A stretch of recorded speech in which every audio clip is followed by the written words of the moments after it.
We should be live. I see the live button. Let's see.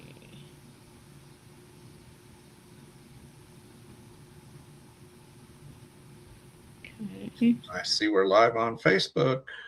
Okay. I put it on the top of our webpage too. So Okay. it says we're live. Are we live on Rumble?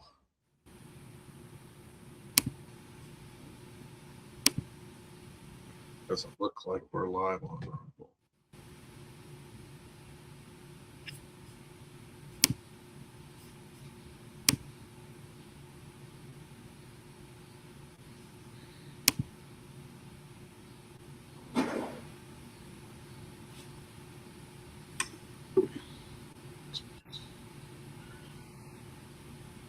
Check X.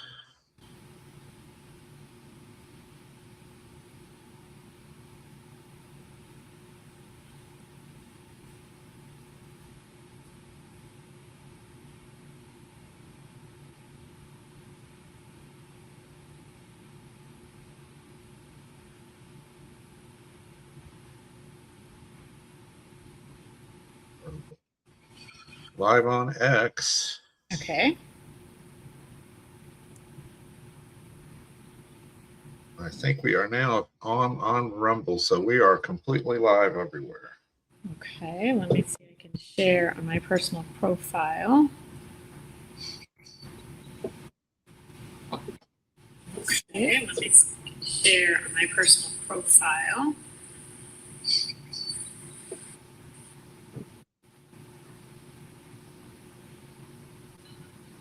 While we're waiting for people to come on, I will put on one of our old videos. Okay.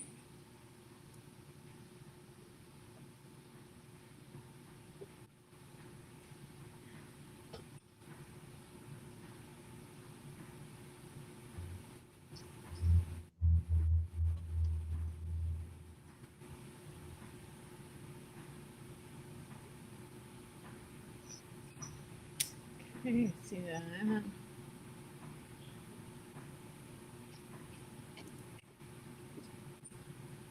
I know a lot of people may have thought, the 21st one and then. But before we decide who deserves that trust, we should remember what happened the last time this House chose its own leader.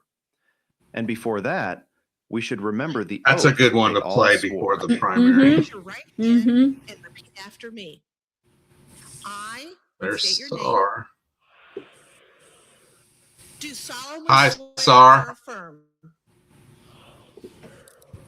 that I will support the Constitution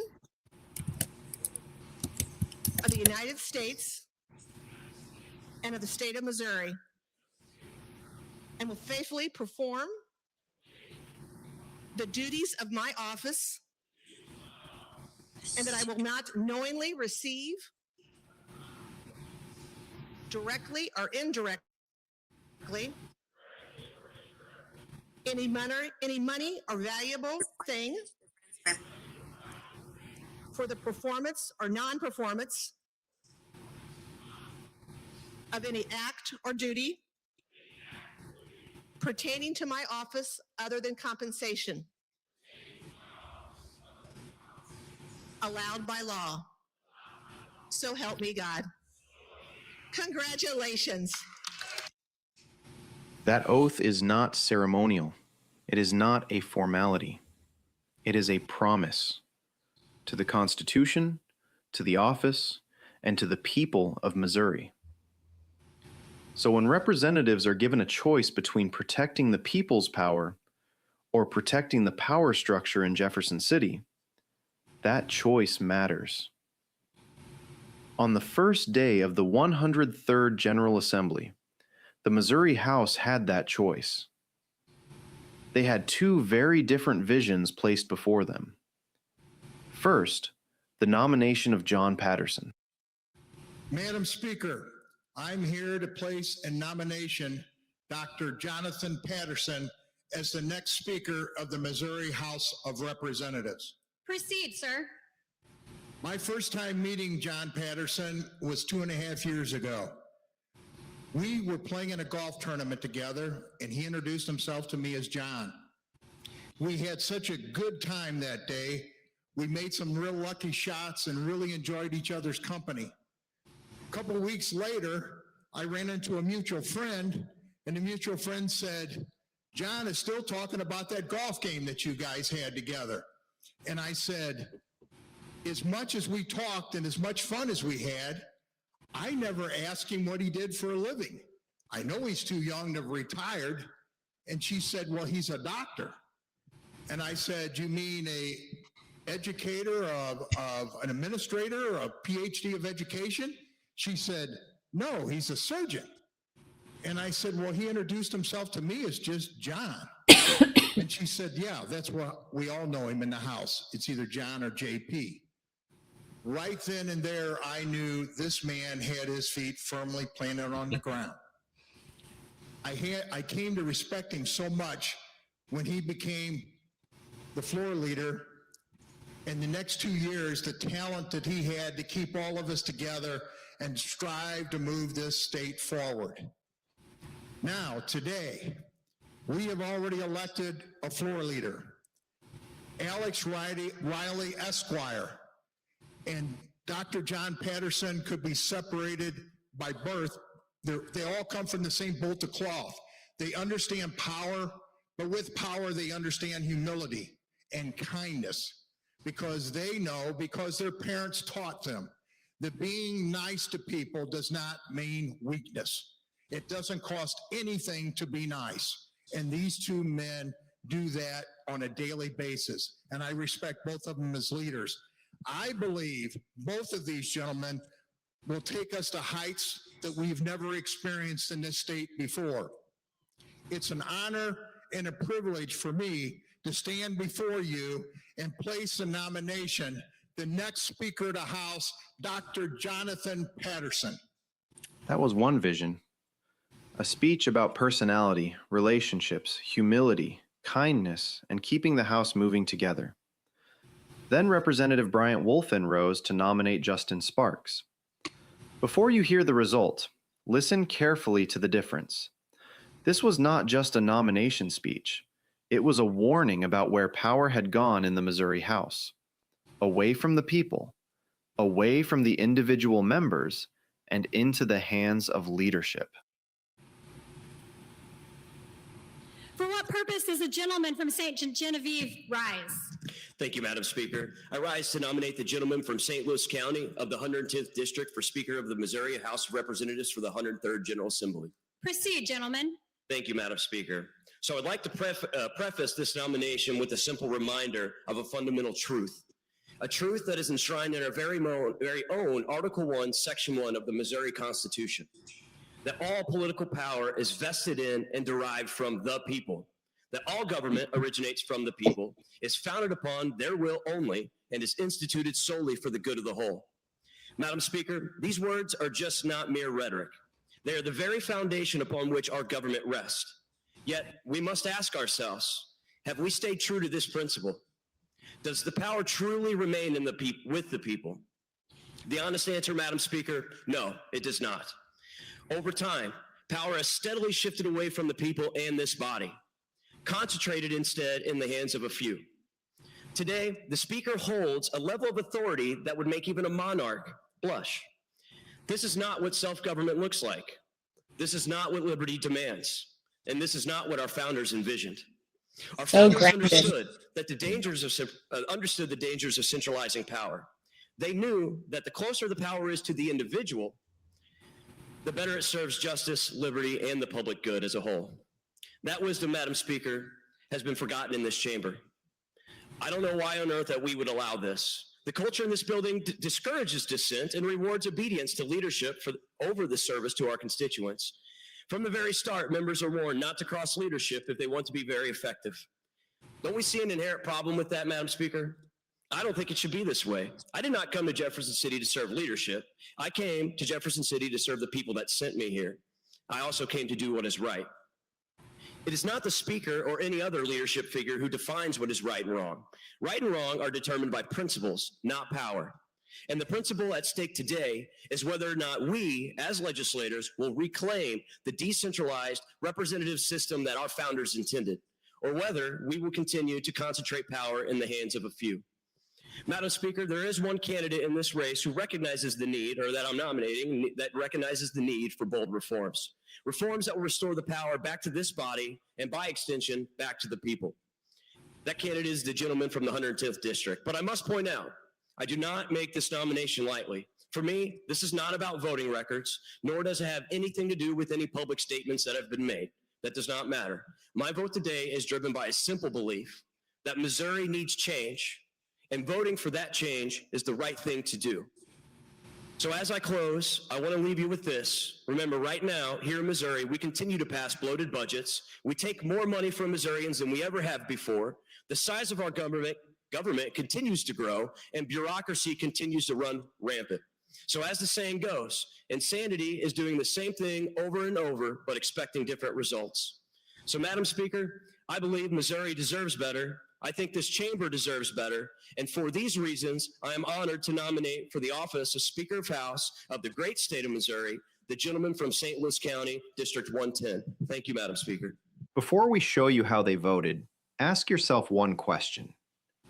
Which direction sounded like the direction Missouri needed? A house where power is centralized in leadership?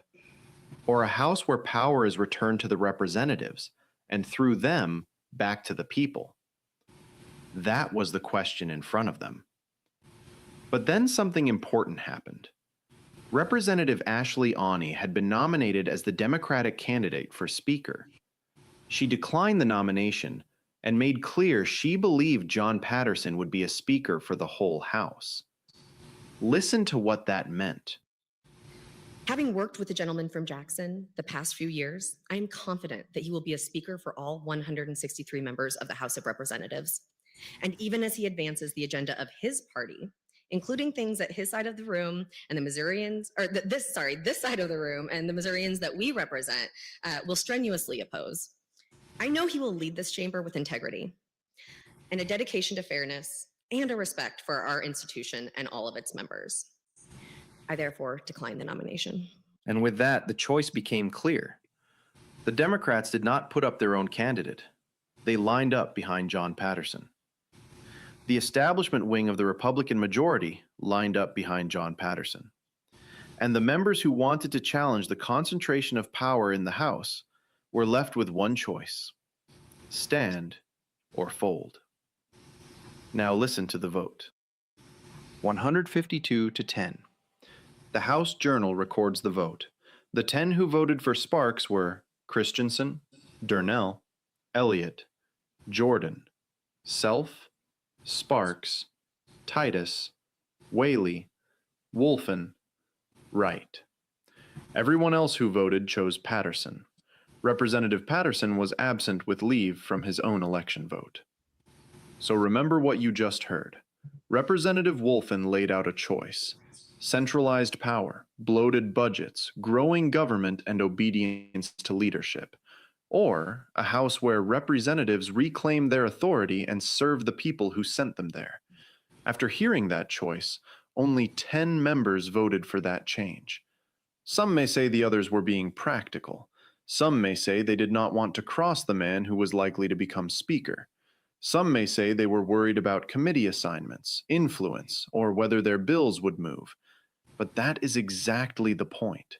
If fear of leadership is enough to decide a vote for Speaker, what does that tell us about the condition of the House? And if a representative will not stand for the right thing on the very first vote, the vote that determines who controls the chamber, when exactly should the people expect them to stand? This August, candidates will ask for your vote. Some will call themselves conservative. Some will say they fought for you. Some will hope you do not remember how this House began. But the record is there. The oath was sworn. The choice was made. And now the people of Missouri get to make theirs. All right. We thought that might be a good video to play to start us off tonight, just to remind everybody what's at stake. where we've been. You good? Oh, Yeah, I got something else going. All right. So when you have people running that are running for re-election in the House, that's one thing I would ask is how they voted on this. That should be very telling to you whether they will stand with you or if they'll stand with the establishment. If they weren't one of those 10,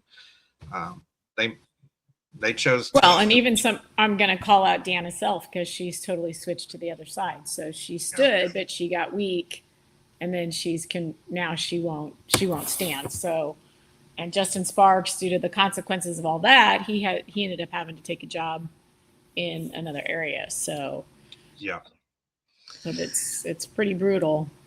it certainly is, but the only way we change it is to have people with enough courage to stand up to it and make the changes. Yeah, absolutely. So for anybody that's listening, we're going to do this format, you're just going to send in chat. This is a new format for us. So we won't have everybody on screen. Oh, looks like I just froze up. Oh, you're fine. I'm fine, back. So you can just submit any kind of comment, question in the chat, and we'll read them as fast as we can as they come in. So, And this is just meant to be an open discussion. If you have questions about anything, we'll go for an hour or so. If they're longer, if there's interest or not. Hello, Isaiah. hello. There Glad he you were is. able to join us. Yay. We're checking in with everybody.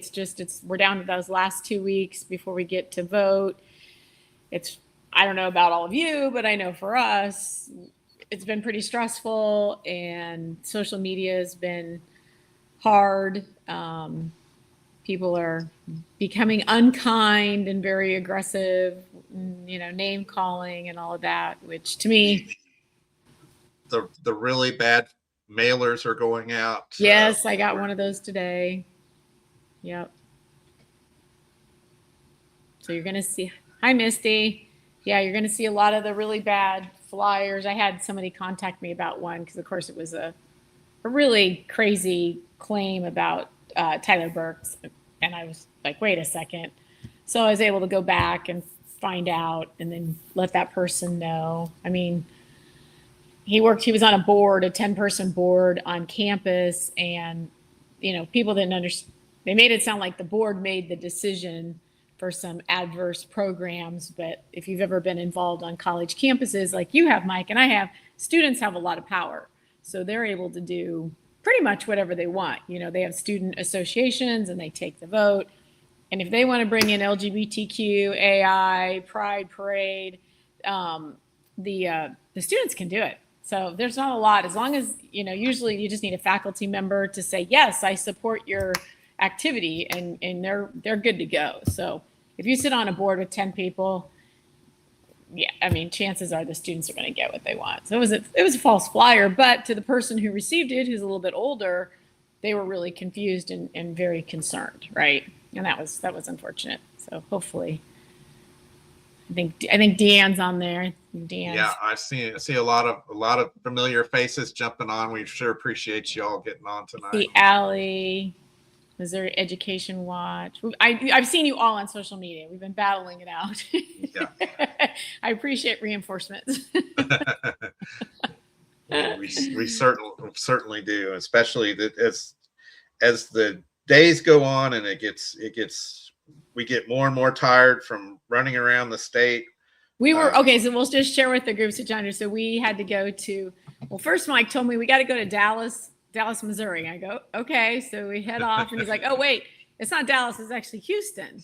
I'm like, okay, it's Houston, Missouri, and we missed our first turn. We're like, oh, it's all right. Just go further down towards Sedalia. And then we ended up, it was like a 3.5-hour drive, and we are going across the woods to grandmother's house. I mean, we are down in the Ozark, windy roads. Then we'd get back on the interstate, and then we'd go down in the woods again. And I'm thinking, holy shit, I hope we know where we're going to end up at.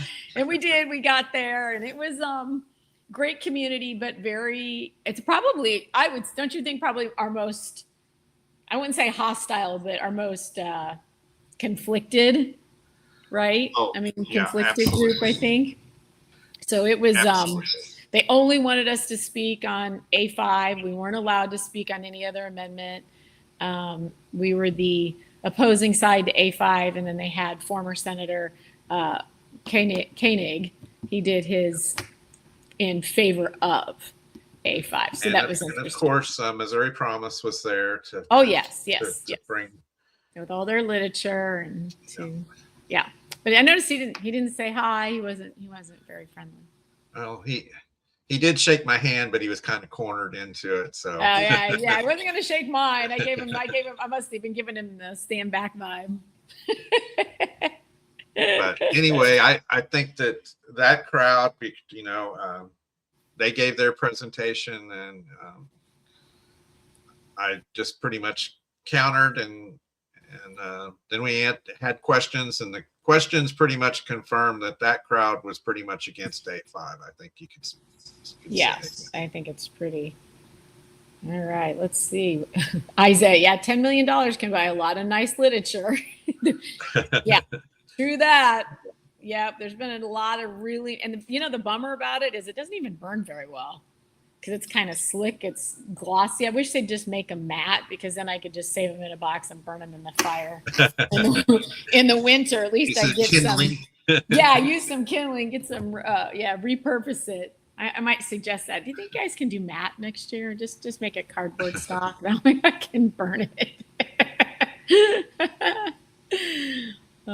Yeah, but they're literally, it looks cartoonish, doesn't it? Mo Edwatch, I agree. It looks super cartoonish. I think SAR had a question up above, something about how to get. Yeah, they're coming in pretty fast. So at the top, I think she's wanting to know how to get good. What is the best place to research candidates to see scorecards? Well, we have a scoring, but so does Armorvine. Let me show what we got. Okay. Mo Ed, like my kid printing off our 2000 printer. Okay. So if you go to our website, and right at the top, we have our election hub. Are you going to screen share it? Yeah. Oh, is it not showing up? No, it's not showing. Add to stage. There we go. There Okay. we go. Let me go back. So when you come to our site, right at the top, you'll see Election Hub. You click on that. And right now we've got information on all the amendments and who's running. If you want to know more if you want to do research on the actual candidates, though, the best place to go is to our accountability reports.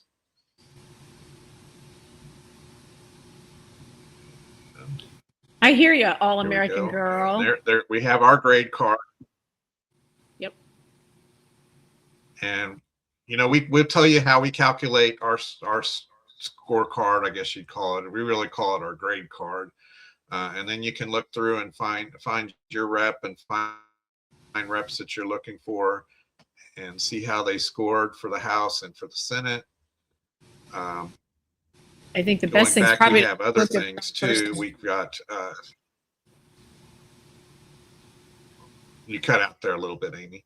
Well, I'm just saying, if you want to, the best way to start is to just look for your state rep and your senator. Don't get too caught up in everybody else. You've got to just keep track of who's in your area, who's on the race, who are the candidates, compare and contrast their votes, and then be prepared to go to one of the candidate forums and ask good questions and get them on record saying stuff. It's because we're going to use it. What they say now on this campaign trail, we're going to still use when they go into session, because they're making promises now. The chances are they're probably not going to keep. Well, we just need a record of that. So I'm with All American Girl. She says, my vote isn't for sale. I'm tired of being bullied. I don't remember who said, we need to remind people we are allowed to vote no. Amen, sister. We aren't bad people. That has really been the biggest thing. It's like, last time I checked, it's a free country. And if I don't agree with the policy, I'm okay to vote no. Oh, I'm hearing split is approximately 50-50 on A5.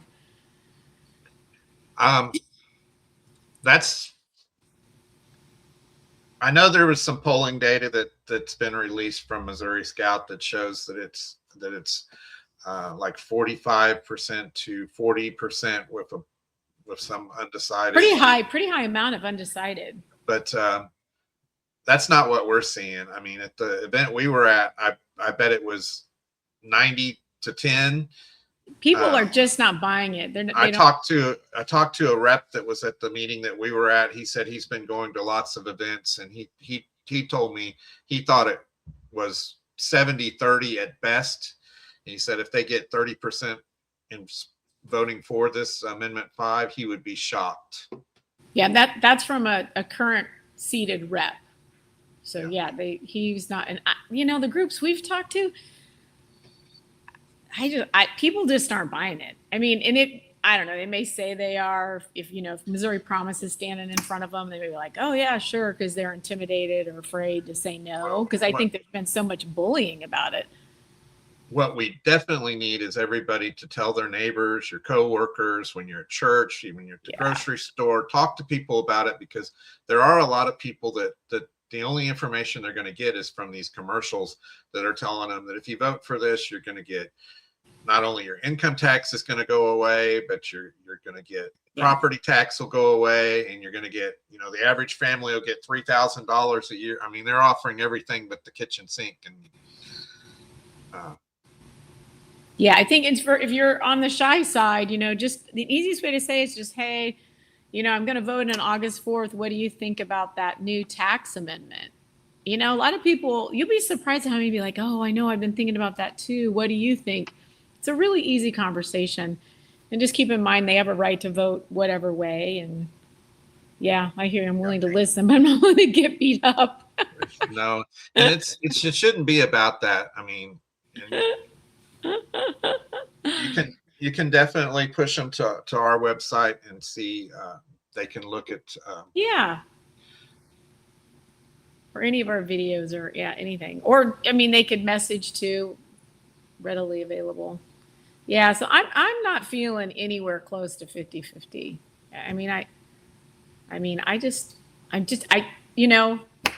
What terrifies me is we've just had this statement that the elections are not right, not good, not legit. And I'm thinking, what if, could they spin out this, they're saying it's close. So then, the machines spin it and we end up with it passing by, 51% to 49 or something. It does feel like they're desperate. Yeah, I did debate former Senator Keeney last Thursday. Was it Thursday? It was Thursday. Mm-hmm. The days are starting to run together. Mm-hmm. I guess there is in the works right now. We're going to be in Marshall, Missouri on the 27th to debate on Amendment 4. We're going to be debating Freedom Principle, who's for it, and we're going to be the opposition to that. And I guess now they're trying to. They've asked me to debate Senator Gregory on 5 that night as well. So you have two people you have to debate against? Possibly. It's not official yet. But and this comes from, okay, so just everybody is listening in. Yeah. I'm going to go on a rant. Well, let's keep the stuff behind the scenes.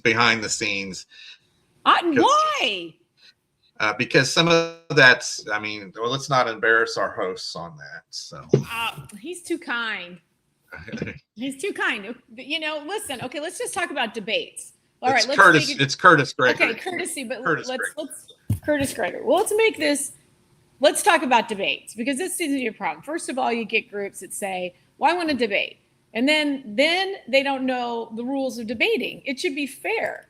So if you're going to have, and I've got a feeling, I think that's what my general feel is of these debates is we've forgotten how to do it.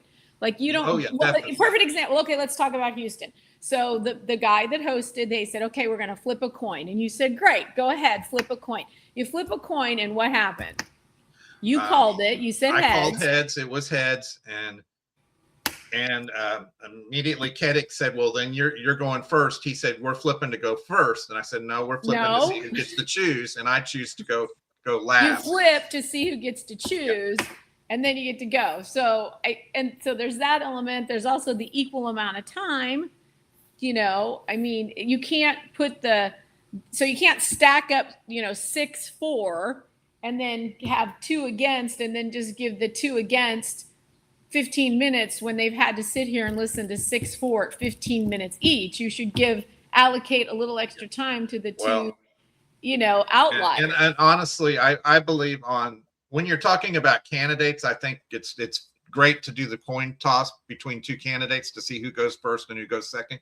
But when you're talking about these amendments, I think for the audience, because that's who we're supposed to be. Right. The debates are not supposed to be a competition. They're supposed to provide Informative. the people information. And I just believe that when you have a forum like this on the amendments, the people that are supporting the amendment should go first, tell the people what the amendment is, why it's a good thing, and then the people opposed to it. That just seems more natural, and I think people will follow that easier. But again, Yeah, I will say, for others, they want it to be a competition, and that's too bad, because that's not what this is supposed to be about. But the one that we had though went fine, right? It went fine. Yeah. You guys were very cordial. We had it. They went back and forth, and they each conceded to some of each other's points and then expanded on it. So in the end, it was really fair, but it was so funny because they said, okay, you can only talk about 5. Don't bring up any other amendments. So like at the end, somebody in the audience goes, well, that'd be a good reason for A4. And then all of a sudden the A4 started going. I'm like, oh no. We said no, we weren't going to discuss that. So again, just trying to get people to understand it. The most important thing is to keep it fair and informative. Okay, Isaiah, what's you got here? Do you see Amendment 5 on the August ballot as positive or negative? My gut says negative because of low turnout, but could that actually be a benefit if it means only more informed voters show up? I think that's a great point that you're making there, because if we do our job and get people informed, it can work to our benefit, because there will be fewer people showing up to vote. But I think that was the strategy from the governor's office and the people that want to see this pass, was they felt like typically the primaries are where your insiders show up to vote and you have less of the public. Mm-hmm. So I feel like it was a little bit like to ramrod it through. They needed a short lead time because it's bullshit. But it's more the people that are part of the establishment, part of the party faithful, and that's typically who shows up to vote for the primaries. And I think that's what they were hoping for. And if Allie's still on here, I mean, if we want to look at it from an election integrity point, it's easier to cheat with a smaller numbered election. So that's where I'm like, are they so desperate that they would need to pass this, that they would actually cheat to get it done? So I don't know. I think it shows that they add no, A3 won't pass. Yeah. I feel like there's more connection to these amendments. It's weird, they always do this even during session. It always feels like there's a big puzzle being put together, but the pieces are so far apart that you can't quite connect them. And unfortunately, it's a little bit like hindsight is, you start to see the pieces, for example, we had the water permit and we just could not understand why we were changing the water. Then we had the electric bill and we're like, what's up with the electric? Okay. Those were both in the same data set, centers, two pieces in the same deal. And now that all makes sense. Makes total sense now, but at the time. On A3, I absolutely think that's why it ended up on the November ballot. I think they knew pretty much all along that when they added the exceptions, they would lose too many of the people that just can't vote to put in our Constitution that it's okay to kill babies based on how they were conceived. And so I think they knew that there was an uphill battle. But again, I think A3 to me has been more, from their point of view, is more about politics than about actually trying to make a positive change in our state. Yeah. Yep. Yeah, and you're absolutely right, Allie. This is our biggest fear for the August election is, if we're seeing seeing what we're seeing with the crowds that we're going to and the people we're talking to and what you see on social media, the only support we really see on the social media posts are the groups lobbying for it, the reps and senators that are supporting it. You know, we're not seeing the average person jumping on there saying, "Oh, I can't wait to vote yes for this." We're seeing quite the opposite. So if it does pass, it's going to be highly suspect in my mind. And that's so disheartening. Man, is that really disheartening, you know, to hear that, or to think that, you know. But then what? Yeah, but then what? That's a great question. What's what's the recourse? Exactly. And that's the mess we're in. Yeah. But I've been suing and screaming cheap for 5 years. Yeah, we know you have, and we're getting on that bandwagon too. Yeah, we know she's been done a lot of background work. Somebody else had thoughts on A2. We've got a couple. Oh, Breaker. here we go. Okay. On thoughts on A2. Amendment 2. Amendment 2 is probably the one that breaks my heart the most to have to be against, because I know, I really want to be for it. the problem is the same thing that they've done on everything. This is the theme, and we did an article a month or so ago that talked about our GOP as being the party of false choices, and this is another one where they've completely let the people down. So that's A2 is to allow, the main purpose of A2 was to allow Jackson County is the only county that doesn't have an elected assessor.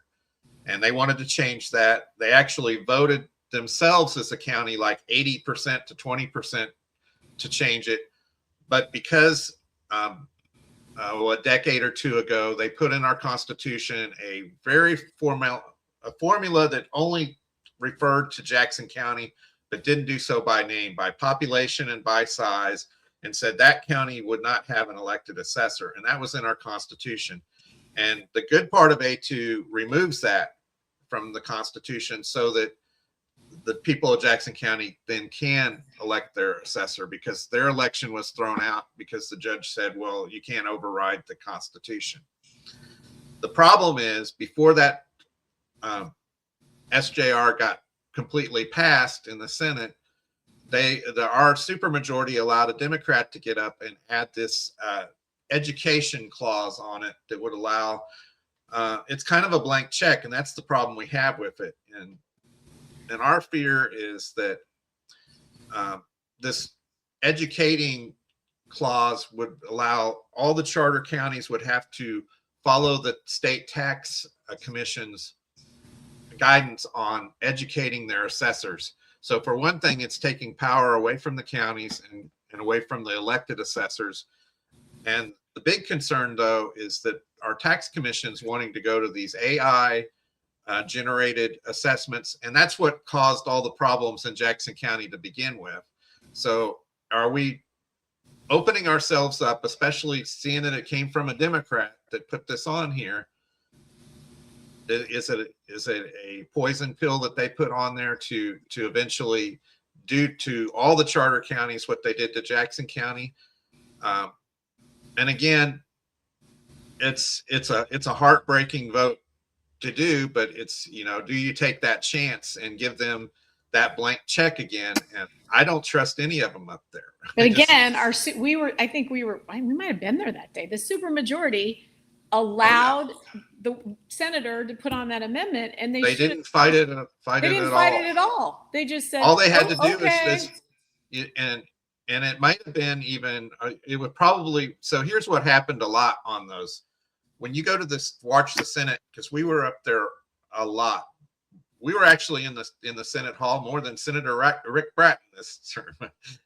But watching it, what we saw a lot was there would be Mike Moon was pretty much always in the gallery. When they were gavelled in, he was there.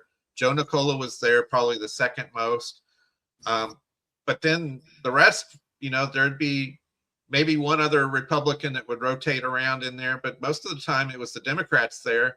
And so they call a bill up to the floor, and whoever the sponsor is gets up and talks. And then the Democrats get up and they start saying, I have an amendment.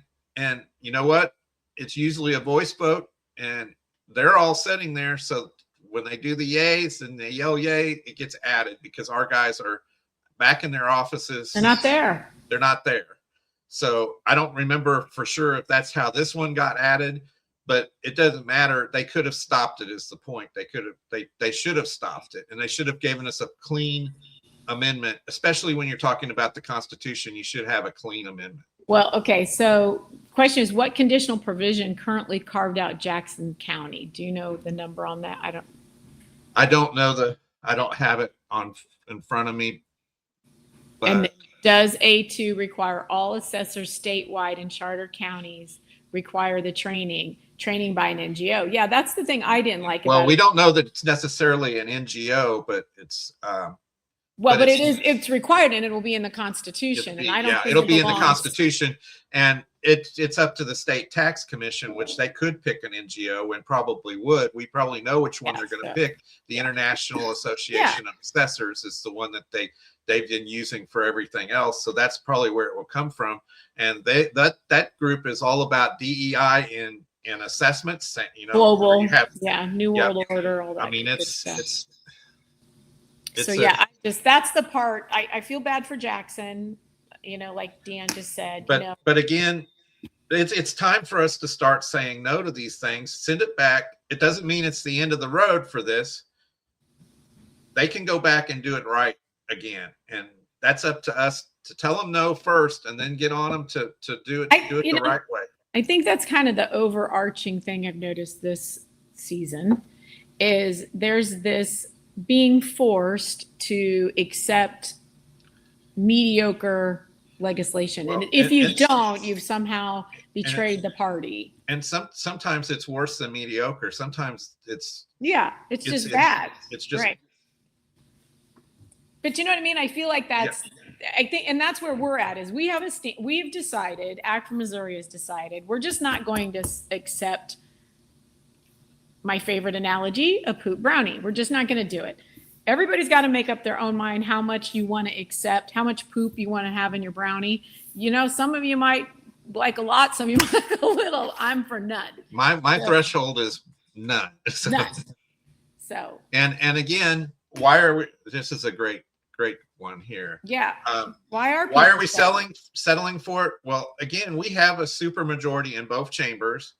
We have the governor to sign it, who's supposedly this strong conservative that they keep telling us.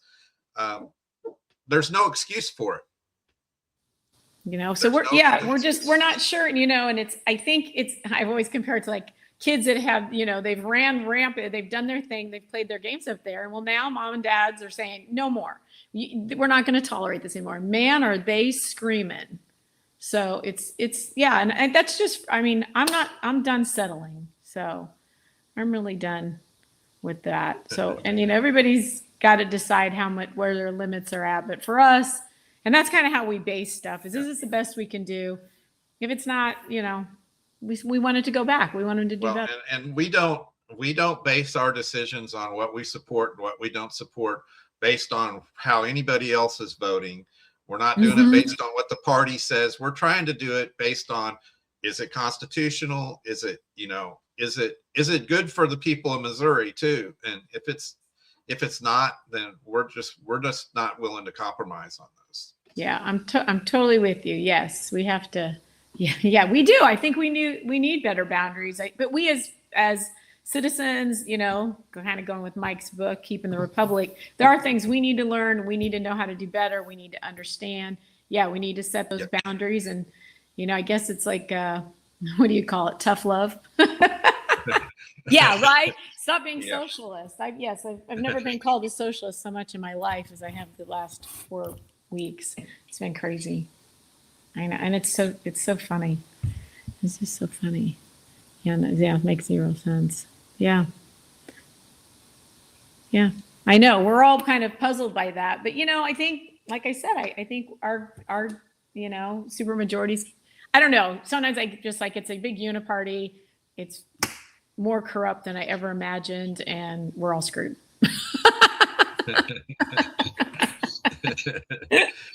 Yeah, that's the one thing that we never never hear is them taking responsibility for failing to deliver the legislation that they should have. Right. Have you ever heard any of them say, you know what? I really didn't do as good a job on that as I would have liked. I should have done better. I'm not sure who PPS says. Yeah, I've got both Amendment 3 and 4 in front of me. Yeah, they're just not good. And I just think it's unfair. I wrote on a social media post, I just said, bad policy is bad policy. You don't need to identify with a political group to call something bad or not good for people. So, yeah, do any of these amendments go against the Missouri Republic? Well, yeah. You can say Amendment 5, and I think Sure. she's got it in her next comment. Yep. Does say our platform does say that the Republicans will do everything they can to protect the Hancock Amendment, and here we are with Amendment 5 that's going to suspend the most important part of the Hancock Amendment, Section 18E, for 5 years. And that, for those people that don't know, that's the part that says that if there is a net increase in taxes that breaks the threshold, and it's a very low threshold, that it has to go to a vote of the people before they can institute that tax. So, So for anybody that's listening, that's maybe not 18E is in the Hancock Amendment. Now they'll try to tell you that it's not the Hancock Amendment, but that part is in the Hancock Amendment. So, and the Hancock Amendment is in the Republican platform, that we will not go against that. But the Republican Party's had an issue with their platform since convention, right? We're still crazy. Yeah, the more you learn, when me and Amy started this, we thought we were going to be battling Democrats, and we thought we were going to be battling these socialists that were now being called, but we can't get past our own party. And one thing I'll say, one of our mottos to ourselves is principle over party. Well, the folks that are supporting all these amendments blindly, just going along with them, are putting party over principle. And I'll tell you, that's how the Democrat Party moved from the party of Kennedy to the party of the absolute Marxists and wackadoodles that we've got now. Hey, go back up to Isaiah had a question. He said he wanted to, is there a compelling reason? Well, because Missouri's broke. Yeah. I've had this theory all along. So if you go back to last summer, me and Amy were chasing around the House's special committee on property tax reform around the state. They were going to different places and holding town halls and hearings, and so everything was about property tax mess that we were in and are still in. But we get into session, and from the State of the State speech, when the governor got up and said, I want to get rid of income tax, all the talk about property tax disappeared, and it all shifted to income tax. Now, could have been a narrative switch, right? Because it was, but the pressure pieces started to fall in place soon after that, because soon after that, one of the first things the last session General Assembly had to do was pass an emergency $4 billion supplemental bill to get the budget to fund the rest of the state through that session all the way through June 30th. So the budget that they passed in 2025, they ran out of money, and they needed $4 billion extra to get through it. So then you add into the fact that the state auditor comes out and says, look, the COVID money is gone. Surplus. And the surplus you guys have eaten up, and he's predicting that we'll have almost a $2 billion shortfall next year. So if you're in the General Assembly and you're in the governor, you've got some tough decisions to make. You've got to look at significant cuts to the budget, unless you can come up with a way to keep more revenue coming in. And that's where I think A5 really comes in. I think that the way they've set this up, especially with the exemption for Section 18E, now in the legislation, it does say, so if you're not familiar, maybe I should give a real quick rundown of what A5 is or what's in it. So the general idea is that we're going to reduce our personal income tax from the state, and we're going to reduce it as we add and expand sales tax to things that we don't normally tax, like services. So as that tax goes into effect, then they're supposed to drop the income tax and get it down to zero. Now the legislation does that. The A5 itself does not do any of that. All it does is it takes out the constitutional barriers, because right now there's a constitutional barrier that says that you can't tax anything that wasn't taxed before 2015. So that's the services and stuff. So they can't go in and start taxing services unless we give them permission to take that out of our Constitution. So that's one of the barriers that they have to get through. The second barrier is when they do this, the way it'll work is, if this passes, they'll start passing bills to start expanding taxes. So they'll say, and I don't know if they'll do it on one big bill. They'll probably do it on several smaller bills. But however they do it, they'll be passing bills that have actually had the guts of what's going to happen on it. But you've already given them the permission to do it, so we no longer have a say in it. And because Section 18E is in there, when they do it, let's say it works like this. The bill says we're going to start taxing all services. So mechanics, if your air conditioner goes out and you have to get it serviced, you'll have tax on parts and services now.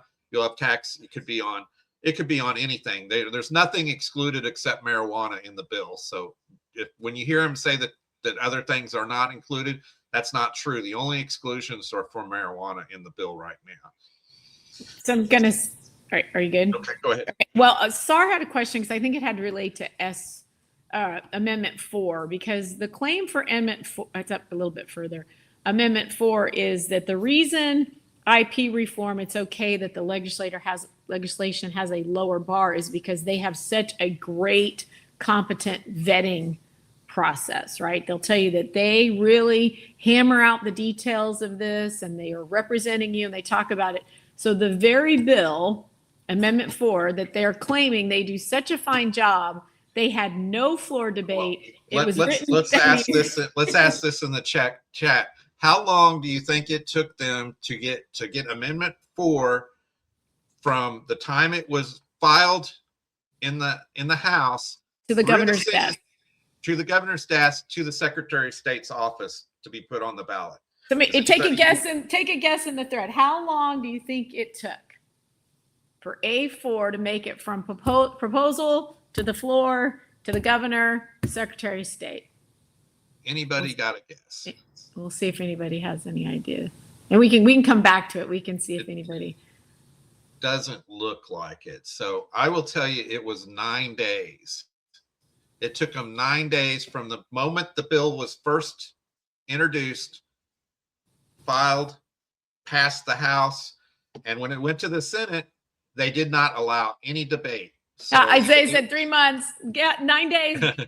So when they want to get stuff done, they can get stuff done. Yeah. So 9 days. So for them to say that it's harder to do stuff through the General Assembly, that's just not true.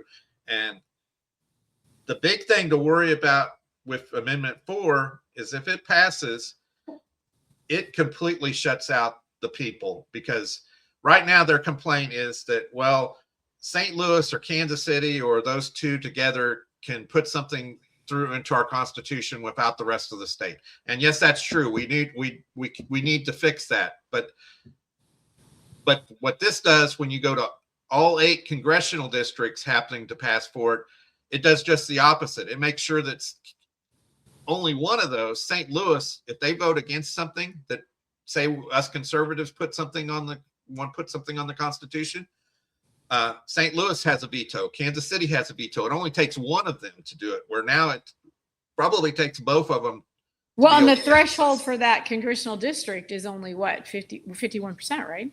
Well, for that one, so you could have 70-80% of the rest of the state Yeah, vote, and then one vote yes, and one St. congressional Louis district, yeah. alone could do it by, just by 2 votes. Yeah, and it veto the takes whole out thing. the whole thing, knocks out the whole state. And Now, so, you know, and now the other part of that though is that it doesn't change for the General Assembly. They're still 50% plus 1. So if the Democrats ever do get power again, guess what? They have a very easy path to add, even easier than they do now. So what we should have been doing is we should, instead of having IP reform, we should have constitutional amendment reform, Mhm. where we, and the best one would be to do it if we, and I keep hearing like Freedom Principle and them saying, well, we need to be more like our U.S. Constitution. Well, our U.S. Constitution says 3/4 of the states. And here's the point. We shouldn't use congressional districts. We really shouldn't even use any political districts. We should do counties, because counties don't change. And we should say 3/4 of the counties have to be in favor. have to approve this. And it should apply to whether it's an IP from the people or whether it comes from the I General like that. Assembly. Okay, And looks that's like Ron Calzone's idea, by the way. So Oh, I'm well, gonna all right, take credit Ron. for that. All right, so we got another one. Yeah, they had another tax bill by Keithley. They were pushing for months. That's right. They spent a ton of time on hearings. It wasn't going well. That's right. They pivoted to Bishops and Patterson's. Yeah, the leader of the House, Patterson, or Speaker of the House, was given that bill by Kehoe to carry and thinking, Yeah. I'm sure, that he could pull it along. Yeah, that was done for a reason, for sure. I chatted with a man who's running for state rep, and he didn't even know that A4 required all. Oh dear. Well, I'm not That's- entirely surprised. Ugh. unfortunately. Yeah, that's scary. Okay. The Hancock Yeah. Amendment was put on by the people, and in fact, there's a history of that. It's the first one, I think, came on in 1980, and then they actually found a way around it, and the people got so mad. That's where we got Section 18E. That came in later. That came in the 90s. I think it was 95 that was added to the Constitution, and it was in direct response to our General Assembly bypassing what the Hancock Amendment had. And so the people said, okay, we see how you got around it. Now we're going to go back in and we're going to add Section 18E. So you have to actually come back to us for a vote to get that in there. So if Amendment 4 passes, those are the kind of checks and balances on the General Assembly that we will lose. And you'll never get them to give that power up again, because they'll never vote to give that back to the people. And it's really disheartening to me that our Republicans are the ones that are doing this. I would expect the Socialist Democrats to be the ones that would be doing something. And there like might be this. some Democrats on here listening, so we'll hear. Okay, Sar wants to know, when someone's argument is A5 is dollar for dollar, what are they saying? Good question. It is. Okay, so you'll hear them say it is revenue neutral. All their talking points all talk about it's revenue neutral. Well, first of all, let me tell you what they mean. First, by revenue neutral does not mean that every one of us will be paying the same amount of tax, only a different way. So it doesn't mean that if your income tax goes down, your sales tax won't go up any more than what you were paying in income tax.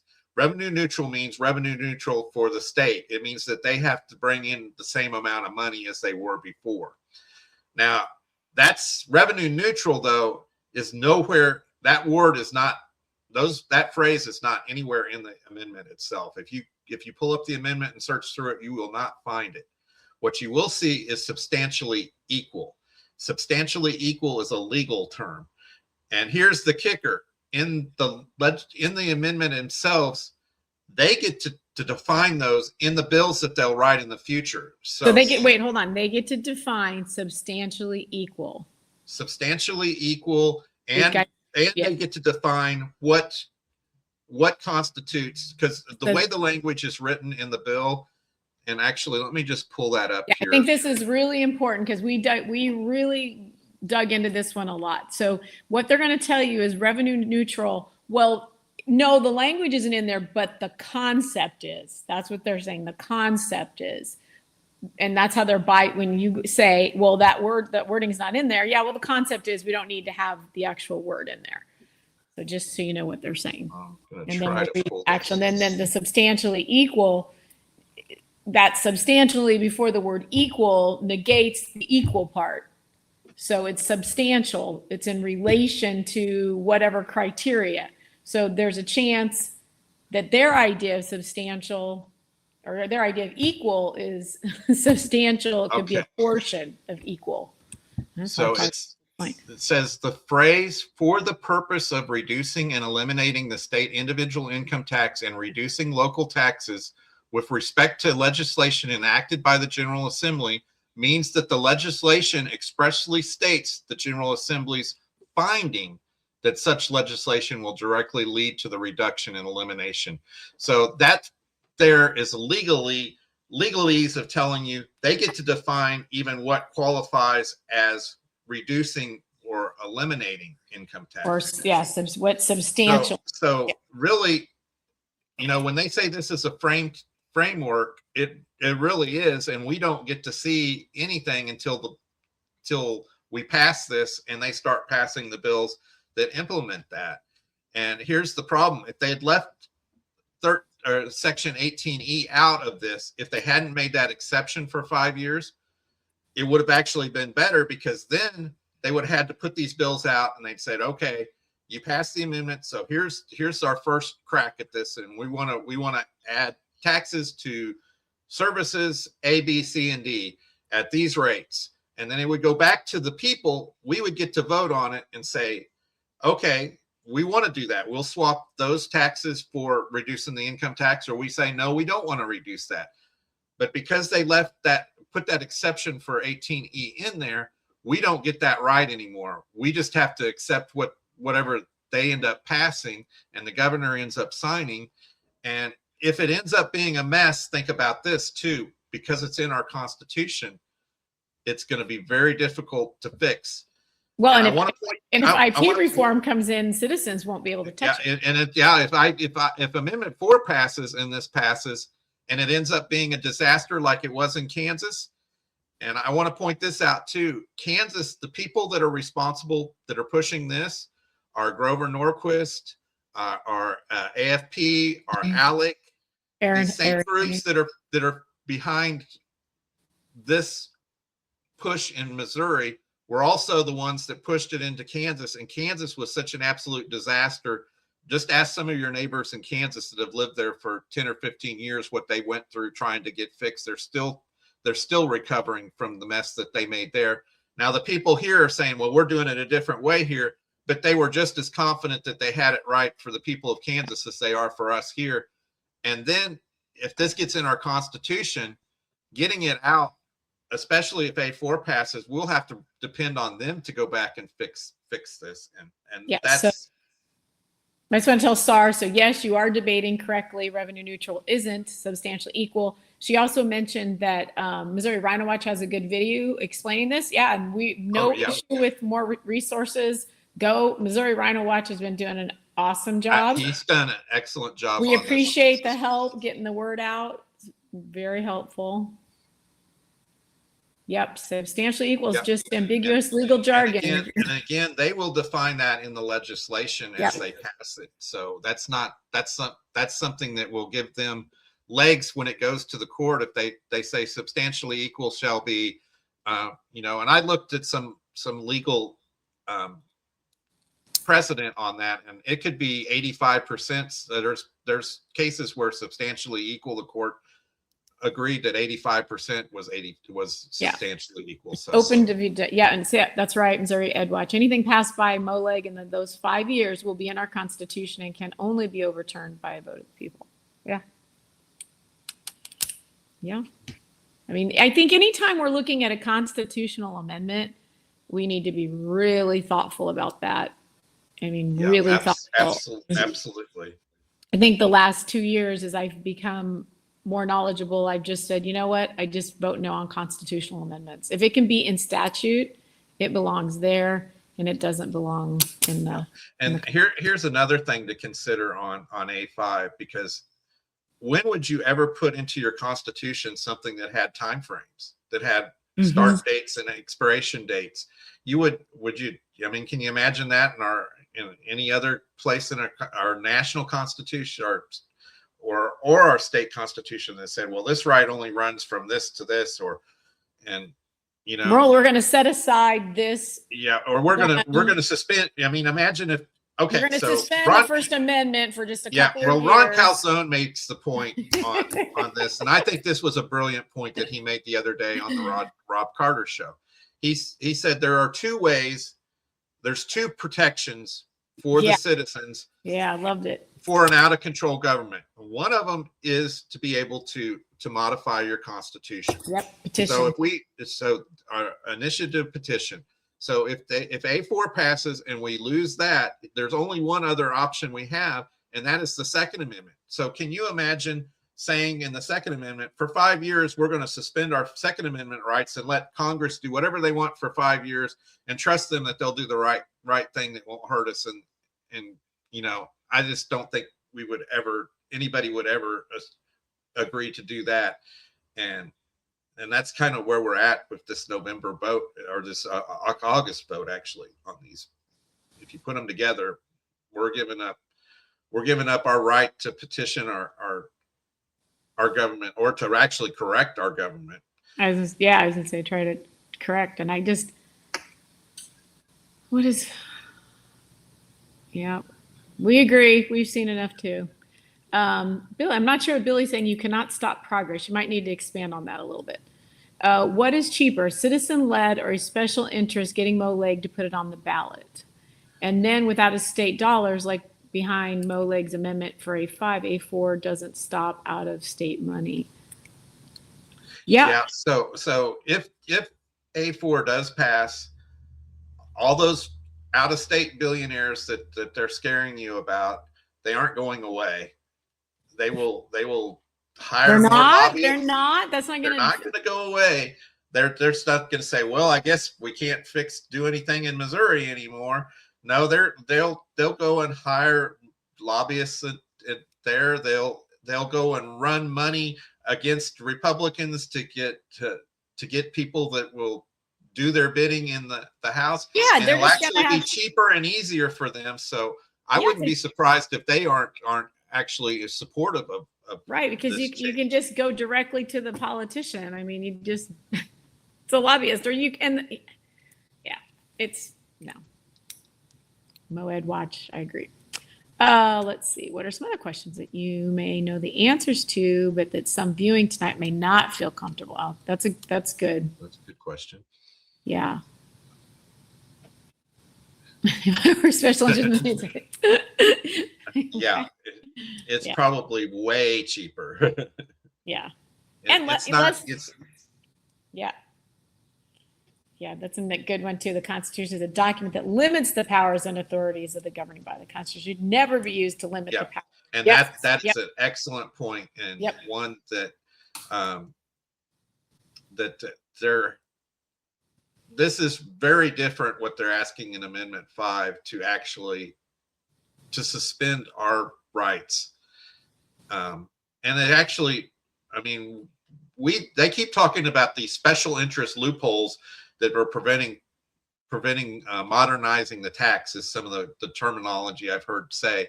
And what they're actually referring to is in 2015, the people of Missouri passed a constitutional amendment that said that we will not allow the General Assembly to tax services. And it was specifically geared towards services. And that's the special interest they're talking about. And they gave the carve outs to all 206 or however many organizations, whatever. And the carve outs aren't going away either. Now we put up a video in one of our articles covering this from the Funeral Homes Association, and their people, when this was first passed, their people were scared. Okay, well, if this passes, we're gonna have to pay sales tax on our funeral services, and all that. And the guy said, well, hold on. We have a strong lobbying. Well, no, he effort. actually was just explaining the bill, and then I sent him a message and I said, does this mean will the funeral industry lobby against being? He said, yes, that's in the. Well, said, he yes, did that's- say in the video, he and then the said, second one, I think he said, the yes. video that we put on had it in there that Yeah. he was putting out to his people. We have a strong lobbying presence. We're sure we'll be able to get exemptions in. And see, that's the whole point, is if Amendment 5 passes, all these people will be going to him and say, hey, my industry needs an exemption. Mm-hmm. And that's going to be great for the reps and senators up there. They're going to love that because it gives them more power. It gives them more prestige to who to pick. This group, they'll pit this group against this group to get as much as they can out of each one. They'll cut deals like galore. But as our state auditor said, every exemption that they include means that the sales tax will have to go exponentially higher, because the less things that are taxed, the overall sales tax rate will have to go higher and higher if we're going to make up the $8.5 billion that we bring in from income tax now. And we also we bring in $3 billion from sales taxes now to the state for the state portion of it. We bring in $8.5 billion or so from income tax. So we're looking at having to get from our sales tax to get rid of income tax almost $12 billion. And that's a big number to get to. So if you start exempting, I've heard used cars. Of course, the governor said they were going to exempt healthcare, real estate, and ag. And then at the debate when we were at Thursday, they kept correlating ag with food, and that is not how I understand ag. So I'm not sure. They don't know. I don't know if you think they know. I don't think they know. We don't know. We don't know what they know. Look at Section 3 of Amendment 4. The way it's worded allows all out-of-state money in a trust or an LLC by any foreign entity can hire. U.S. Yeah. law. So one of their big points on A4 is that it will prevent out-of-state money. Well, there's one way around it. The other thing though to consider is we've already passed a law that bans, that does the same thing. So there's really no new protection there, and all the violations will be decided on petition signatures, on anything related to the initiative petition process will be totally exclusive to the Attorney General, which might say, well, that's great as long as the Attorney General's a Republican, but it makes it a partisan decision. It takes it to where the law is basically ruled by who's in power at the time. And if your side's in power, that may be great, but eventually the other side gets in power, and That may not be so great. And that's not how our Constitution should work. We shouldn't be putting things in that put the power like that by who controls it. Right. The office at the That's time. right. So All American Girl has a question. You might have to scroll up. Why does Missouri Promise keep saying data centers will paying more? There it is. If A5 passes. Well, they also say that businesses will pay their fair share.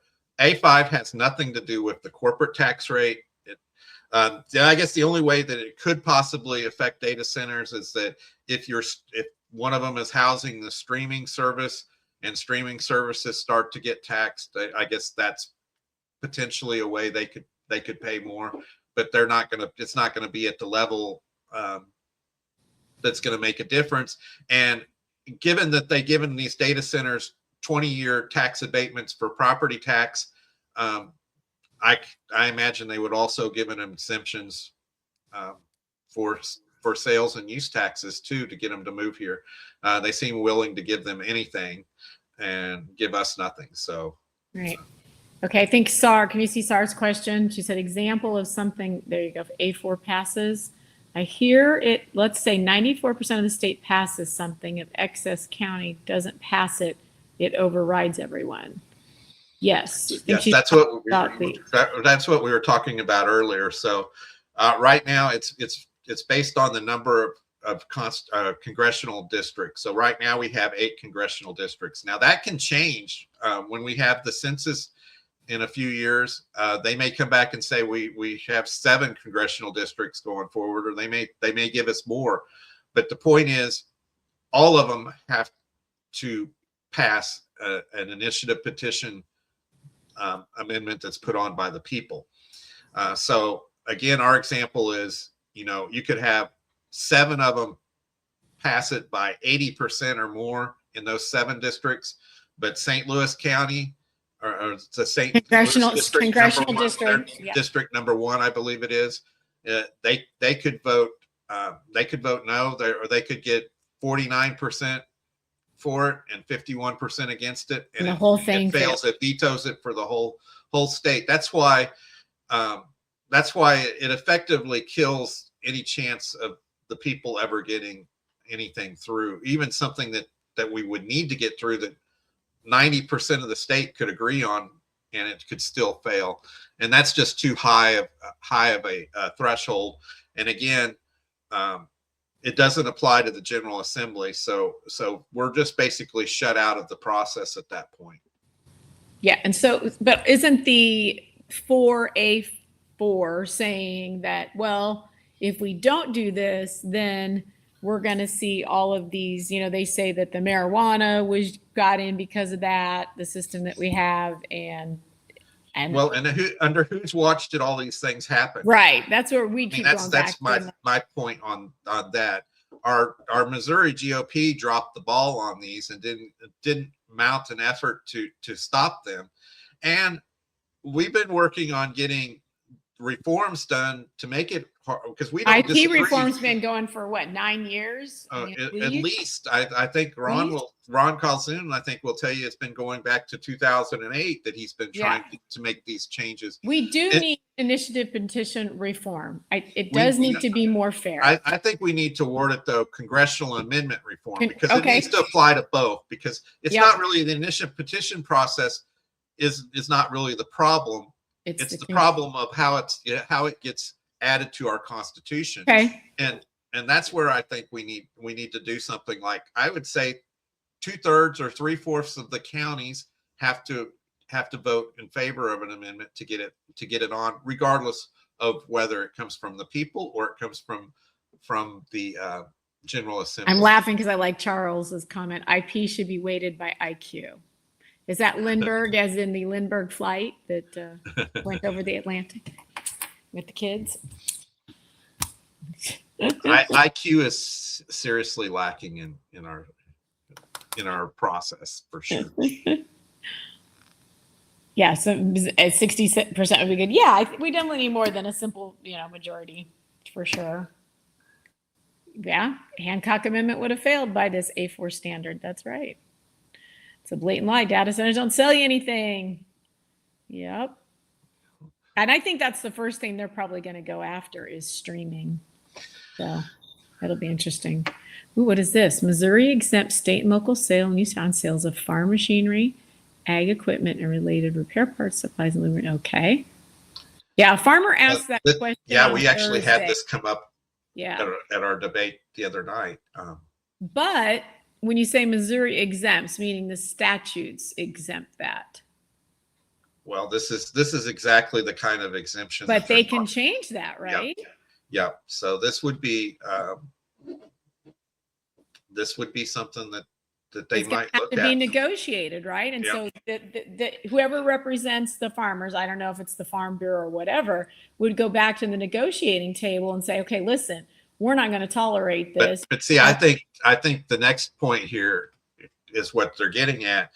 That's what Yeah. really what the governor meant by ag is this stuff, I believe. I think so too. I don't think he believed he was talking about But food. at the debate, the former Yeah. senator kept saying ag is food. They're not going to do sales tax on food. I don't know. Yes, the Hancock Amendment would have failed, as Yeah. would have, construction work in progress in the Mhm. 1970s. the legislature passed a deal to build a nuclear power plant that didn't end up getting built, and it ended up being tens of millions of dollars over budget, and it went to the state. The state had to pick up the tab on that. So the people put an initiative petition and said, well, no longer will we allow the utilities to monopolies to be able to pay for the construction through the ratepayers. They have to wait till it's actually online to make the changes, and that would have also failed. I like the Juice says the A5 pushers are getting creative in their lies. They act like this bill is magic. It's laughable. No one's offered a puppy yet, but I'm sure it'll be up to 2 puppies by election day. I would not doubt it. That's been for me one of the most disheartening parts of seeing this is the commercials where they're talking about property tax. So here's the truth about property tax. So what they're talking about there is a clause in it that says, okay, once they expand sales tax to other items, your county taxes will also automatically expand to those items, and your city taxes will automatically expand to those items. So potentially those districts could end up bringing in more money just because there's more things being taxed. So it says there's a clause in this that says they have to make a one-time adjustment, and they have 5 items that they can pick through. Well, some counties won't have all of the 5 items, but they're basically they can lower their sales rate so that they don't show the windfall. They can reduce property tax, real property tax, and I think property tax on agriculture. Or if they're Kansas City or St. Louis and have an earnings tax, they can reduce their earnings tax. But again, that's a one-time adjustment, and then they can experience the windfall. Yeah, so right. You're saying so what they're saying is, well, they could pick property tax, but here's the catch. In the very next paragraph in the legislation, it says that under no circumstances can anything in the legislation that's passed have any effect on school funding. Well, where does school funding come from in your counties? Your school districts get their money from your property taxes. So there's like zero chance that any of these political subdivisions are going to pick property tax, because that would mean they would have to, the only other things that they could hit, they'd hit your ambulance services, your police, anything else that's running off of property tax, but they couldn't have it affect the schools. And that would probably be way too big a hit for them to ever do. Sar mentioned, she's right above that comment. The people that I'm hearing say they will vote for A5, A4 are saying it's a start or it's better than what we have. It's crazy. Yeah, I feel the same way, Sar. So many people, I just don't know how much more do you keep settling before you fall off the cliff? I mean, when do you say no more? When do we as citizens say no more? What have they given us in the last 10 years? What have you done for me lately? I want that clip from Janet Jackson. Those of my Gen Xers on here know what I'm talking about. All right, let's see what else we got. Let's see.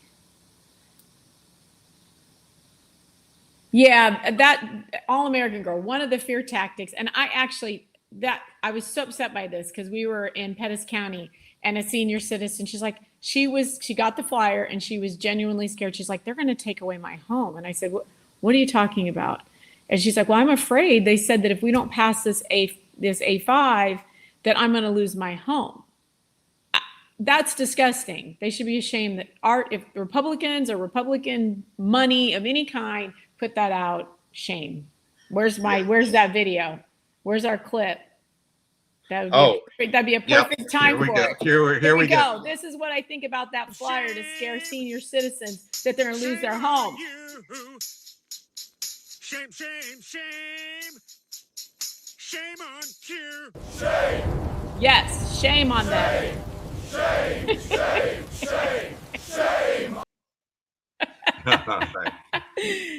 Shame on them. That's terrible. Let's see. That was that one. Yes. I'm trying. They're coming through. Yeah, they're coming. Good job. Yeah, this is great. Okay, when they fail, we need a bunch of local IPs under Article 1, Section 3 to start dissolving Grove City and County Charter. Yes, yes, yes. Yeah, made the threshold. Yeah. Yeah, the one-time Yep. adjustment. So they Now never that- say that. They always leave that out. They would Okay, say, so let me Oh. make this point too. That was one of the things that was added. So when this process went through, this bill started in the House. They had a hearing in the House. They passed it out of the House. It went to the Senate. They had a huge hearing in the Senate over the amendment. And then the day that it was going to be heard in the Senate, well, the day before, they left half day to go play softball. The next day they came in and we were all ready. They were gonna finally bring this to the floor and talk about it. And it came up at about, we were there that night. It came up at about 7:00 and they tabled it again. And so me and Amy were there and we decided it was storming. We thought we were watching a we severe thought, storm. and we listened to it going home. Well, what happened is they recessed about 8:30, 8:45, and then they came back at 11:30. And lo and behold, what they'd been doing is they went into to committee session and they changed the whole amendment. They had a whole new bill, and one of the changes that was in that was this used to be this wasn't a one-time thing. It was a continuous that every year they'd have to look at what they brought in and they'd have to make it so that there was never a windfall for the counties. And this was one of the changes that they made it to a one-time adjustment. And they will always say the counties can't get a windfall. I don't think I've heard any of them say with a one-time adjustment. So if you know that and you're in the audience, say, oh, is that every year or is that just one time? Because they won't say it. Yeah, I like Juice's comment. I say demand debtor. Yeah, I'm with you on that. Yeah, that's kind of the whole theme for all of this, and for what we've been seeing at least the last several years up there is everything they've done. It's been there's always the poop brownie in it. Yeah, and I'm going to follow it up with Missouri EdWatch because this is true.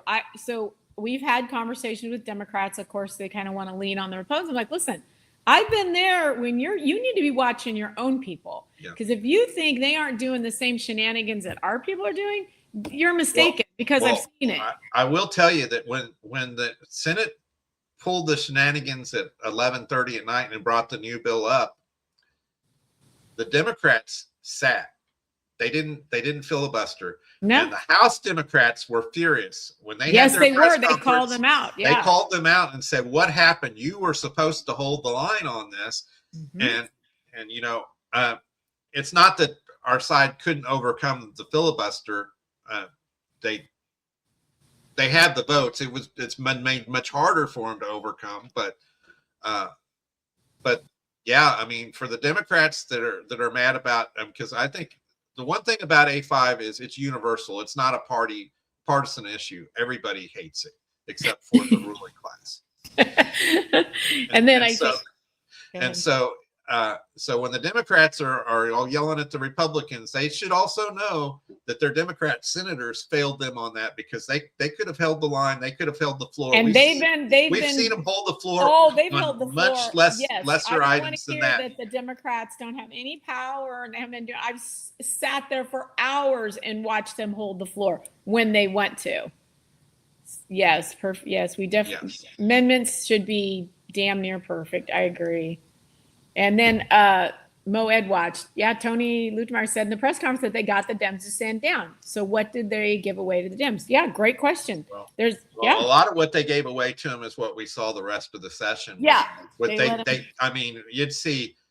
I mean, we almost chuckled because every time a bill came up, you'd have the three ladies up front. One of them would jump up. I have an amendment, Mr. I have an amendment. And they were putting the same amendments on all the bills. I mean, there was.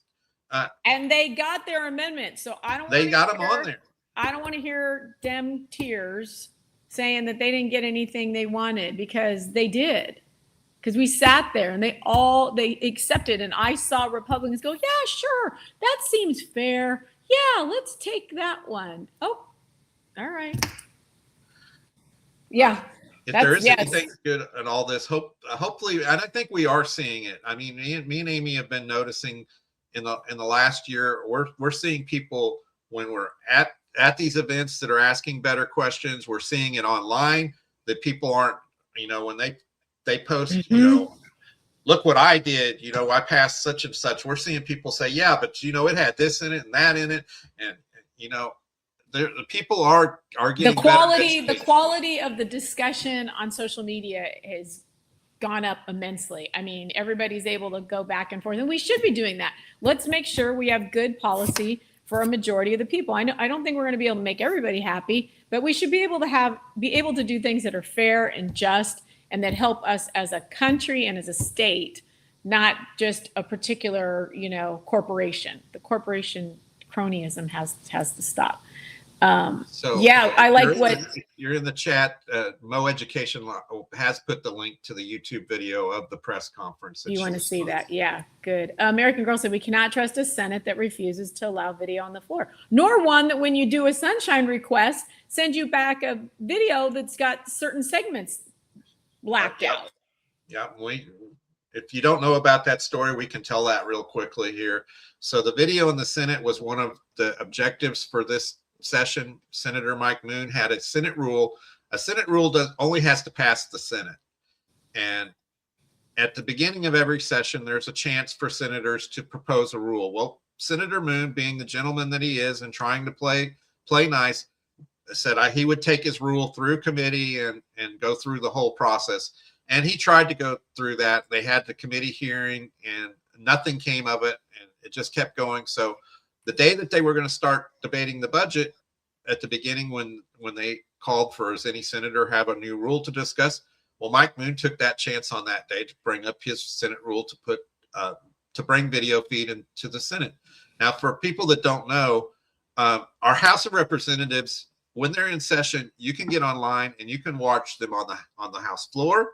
You can watch them in committees. You can go back and see archives of the video from either committees or the floor.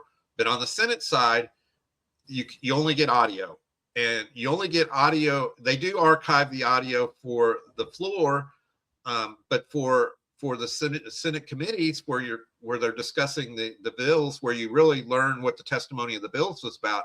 If you're not there in person or able to listen to it live, you're just out of luck. So one of the things that we realized is, hey, they do actually videotape all of these. So it's not like they're not videotaping them. They're just not sharing them with the public in the Senate. And there's only one other state where their Senate does not allow the people to watch what they're doing. And that's North Carolina. So we realized that since they're recording this, we should be able to sunshine it. So we started sunshining certain committee hearings that we wanted to see and other things. So when Mike Moon brought his Senate rule up, it was a strange day. We were there. We were on the House side because normally the House starts at 10 a.m. and the Senate starts at 1.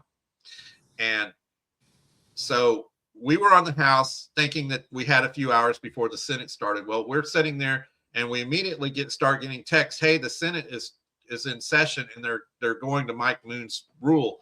So we ran across the building. Should have followed my lead when I tried to go in there. Yeah, Amy had it. She somehow knew we were. I kept wanting to go to the other chamber, and they're like, "No, we're going." No, I should have. They should have followed my intuition. Well, go ahead. Yeah, sorry. we should have. But anyway, when we walked into the chamber, excuse me, they were doing what's called a standing division account. And the way the standing division works, so here's what happened is Mike Moon proposed his rule. Tony Lukemeyer got up and cried, "Mike, this is the day we're doing the budget. What are you doing? We don't have time to do this." And Moon's like, "Well, you've had a lot of time to bring this up. You haven't done it." They had their back and forth.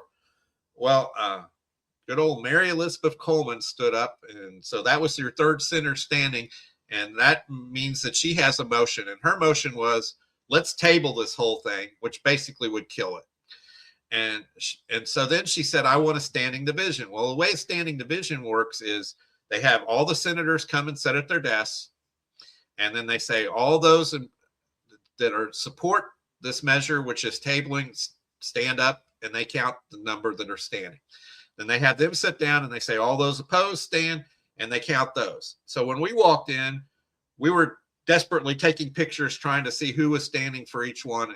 And it was just really hard to tell because some of the senators didn't come in and some of them were running out and running in. And anyway, I just thought, well, you know what, just to be sure, they videotaped it. We'll sunshine it. We'll see it all on video, because here's the thing about a standing division.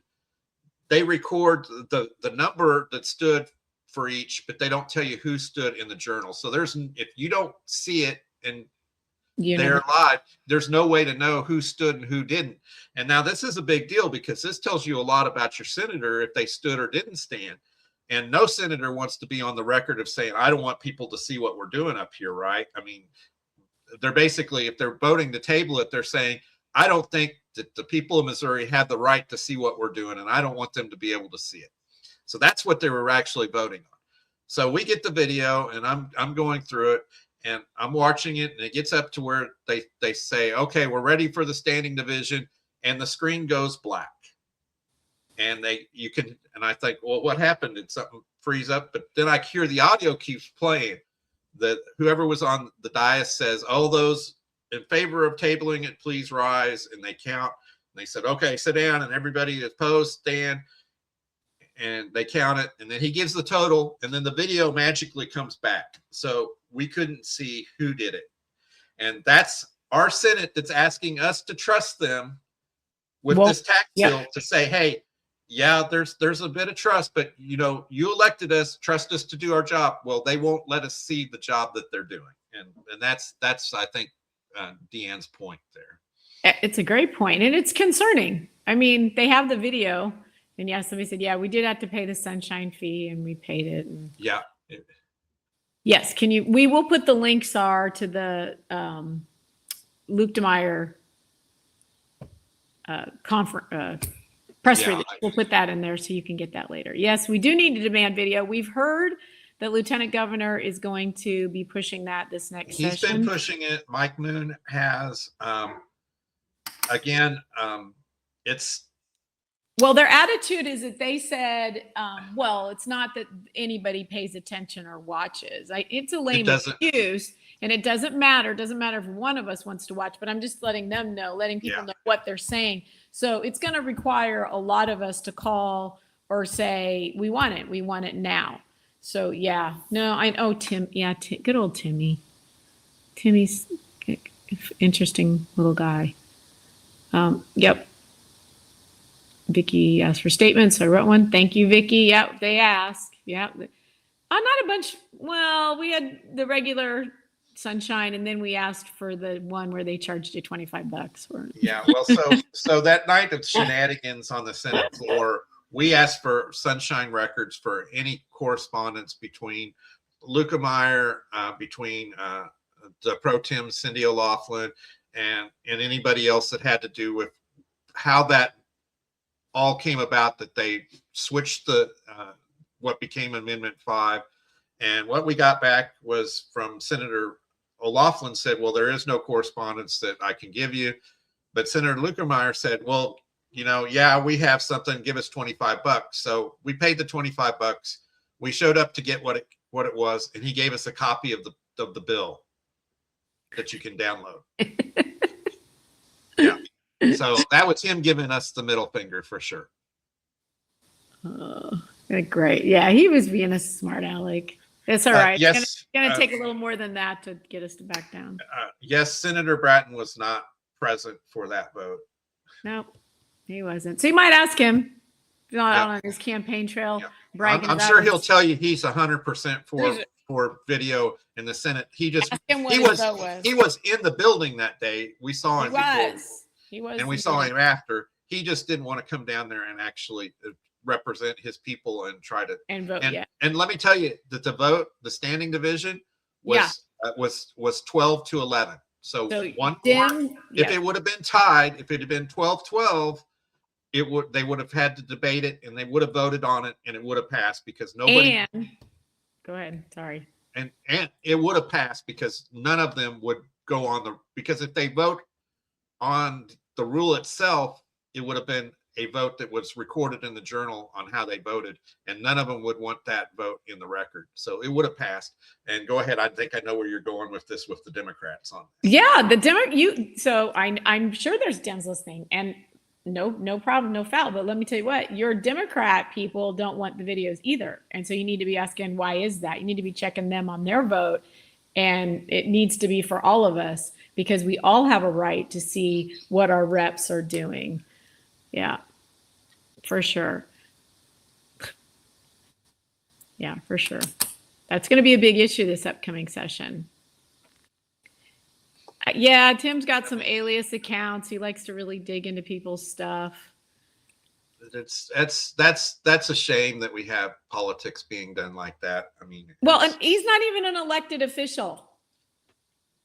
I mean, he's not elected. He's in charge of the, he's don't get me started. Bratton hasn't been the same since we agree.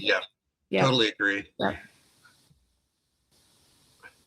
All right. He said I could DM and ask him why he wasn't there. Yeah. No, it won't make much difference at this point. He's gone his way. He checked out. He missed 35% of the votes this session. In fact, he's chair of the education committee, and he missed the most important budget vote on the education, the one that covers DESE. He didn't make it back to the chamber in time to vote on it. And that's typical. He was rarely in the chamber. He was in the building, but he wasn't in the chamber. Yeah, he was always there enough to get his stipend for the day. Yeah, but not really there to be engaged. He's focused on his. He was focused completely on getting a promotion. Mm-hmm. That's where you're at. Sad but true. Yeah. Sad but true. Right. I don't know.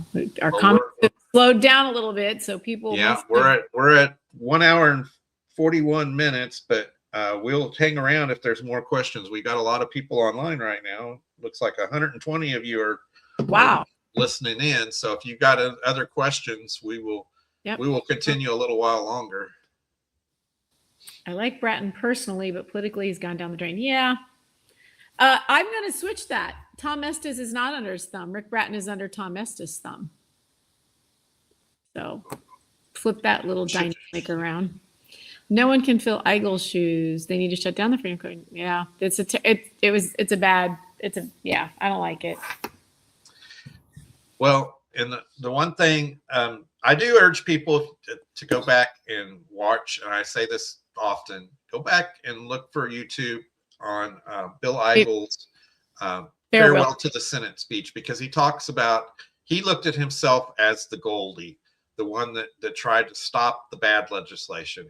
And if you talk to some people that have been up there a long time, including the lobbyists, I mean, the first session after he was gone, when we were down in the lunchroom, they were ecstatic. Eigel's gone. Eigel's gone. Our roadblock is gone. And at the time, we still believed that Bratton would step up and maybe be that guy. And he just never did. He went along with leadership. And that's what ended up getting us SB4, the utility bill, that got us the water bill, that got us the billionaire sports team bailout bill. I mean, all of that's because we didn't have Bill Eigel there to help kill the bills. Missouri Freedom Initiative. Yeah, I would agree with you. The conservative mad as hell. Yep. We're seeing it now.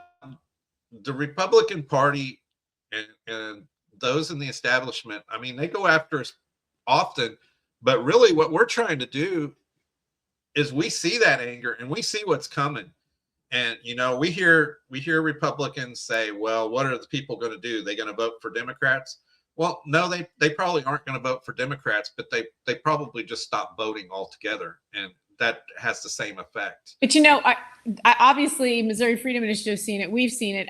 That's right. But the GOP refuses to wake up. I think there's just this, I don't know, I think they have the area. I think that's really the sum of their attitude is, what are people going to do? Vote for the Democrats. So so we're safe. We can continue to do we can just do whatever we want. We don't care what our people want. We don't care what our platform says. We don't care what the citizens that took over the caucus in 2022 or was it 2022? Yeah.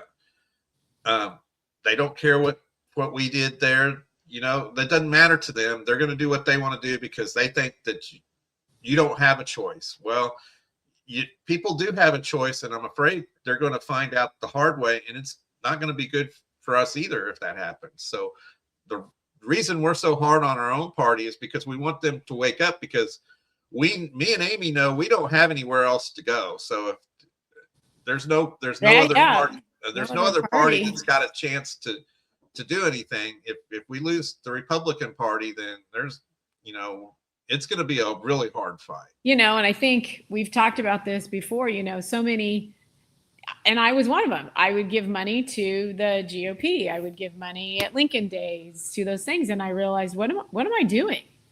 They're not doing their job. So I need to be giving this directly to candidates that I believe in. And I know that's, the GOP doesn't like that because of course it puts them in a money deficit situation. But then I don't know how else to get their attention that what happened in convention, what happened at the GOP meetings. I mean, it's just this repetitive failure to, meet a standard or failure to represent the people. And, a couple of us would be like, we want to put hashtag, I want my party back. I mean, hashtag, I want my party back. We're conservatives and we want, yes, constitutional conservatives need to start running for office. They absolutely do. We do have some of them out there, but they're going after them so hard. Okay, now we got a whole bunch of comments coming in, so we got to slow up into the, let's see. Hold on, I'm going to put the link to. Let's go back. Yeah, so you're right. Missouri GOP is done listing their constituents. Seems like they're far too busy talking to corporations. That's certainly what it seems like. Any documentation on GOP votes kept to compare voting for certain candidates? I think Vicky's asking about what's on our website. I just put the link. There should be. Sarah said, I pled with Nick Schroer to have conversations to pull people together instead of fighting and refuse.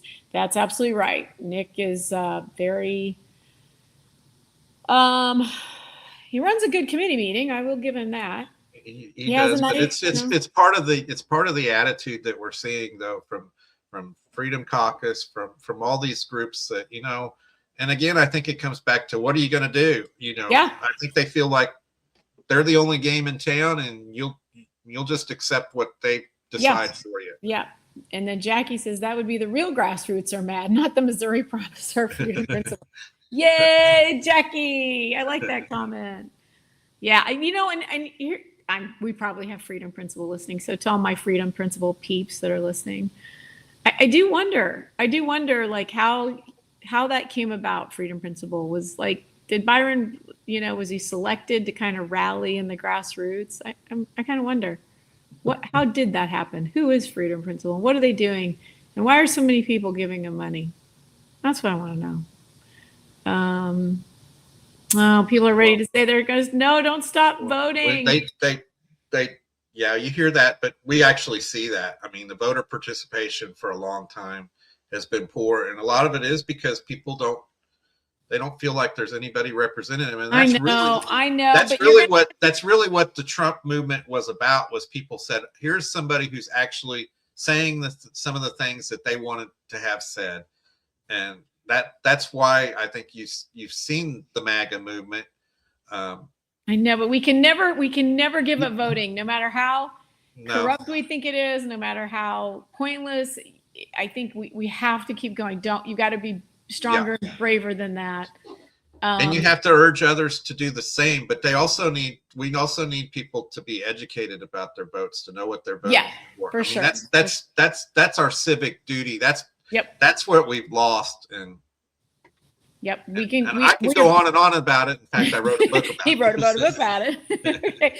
Juice says, there'll be a renaissance of we've got some really good people and they're coming in strong. They're going to have great support and it's going to be, I can't wait. They're all looking pretty good. So we'll see. We'll probably have another one of these after session just to see who's in play. And we plan on doing these the next few Saturdays up through the primary itself. So we'll keep the discussion going until we get to the primary, and then after we'll have a follow up. What is the grassroots need to start using OZUINT tools to find information on these creatures? Well, maybe you'll have to send us a private message and tell us more. American Girl, I've asked what the difference is between their 82 alliance and the current group of legislatures. Oh, It's Mike might know. I don't. Yeah, it's very interesting. I mean, it's hard to know. There are a few people that I think could be pretty good on the 82 alliance. I do worry though that when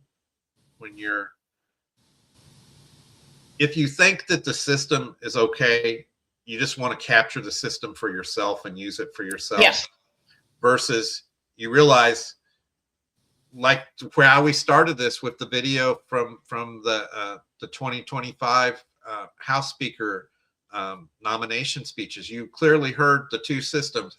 One is, hey, everything's great. We just need to follow the establishment. We need to all work together and follow the leader, versus, hey, this system is broken. We need to return the power to the people. The representatives are here for their constituents, and the way the system's working is they don't have that power anymore. I really think that's an important fact to differentiate. I think for people that aren't in it as much as we are, there's all these grassroots groups. And I think you need to ask yourself, when you look at them, do they believe that the system is sound and good and all they need to do is get their people in? Or are they looking at the system and going, we've got some issues with the systems. There's some things are broken.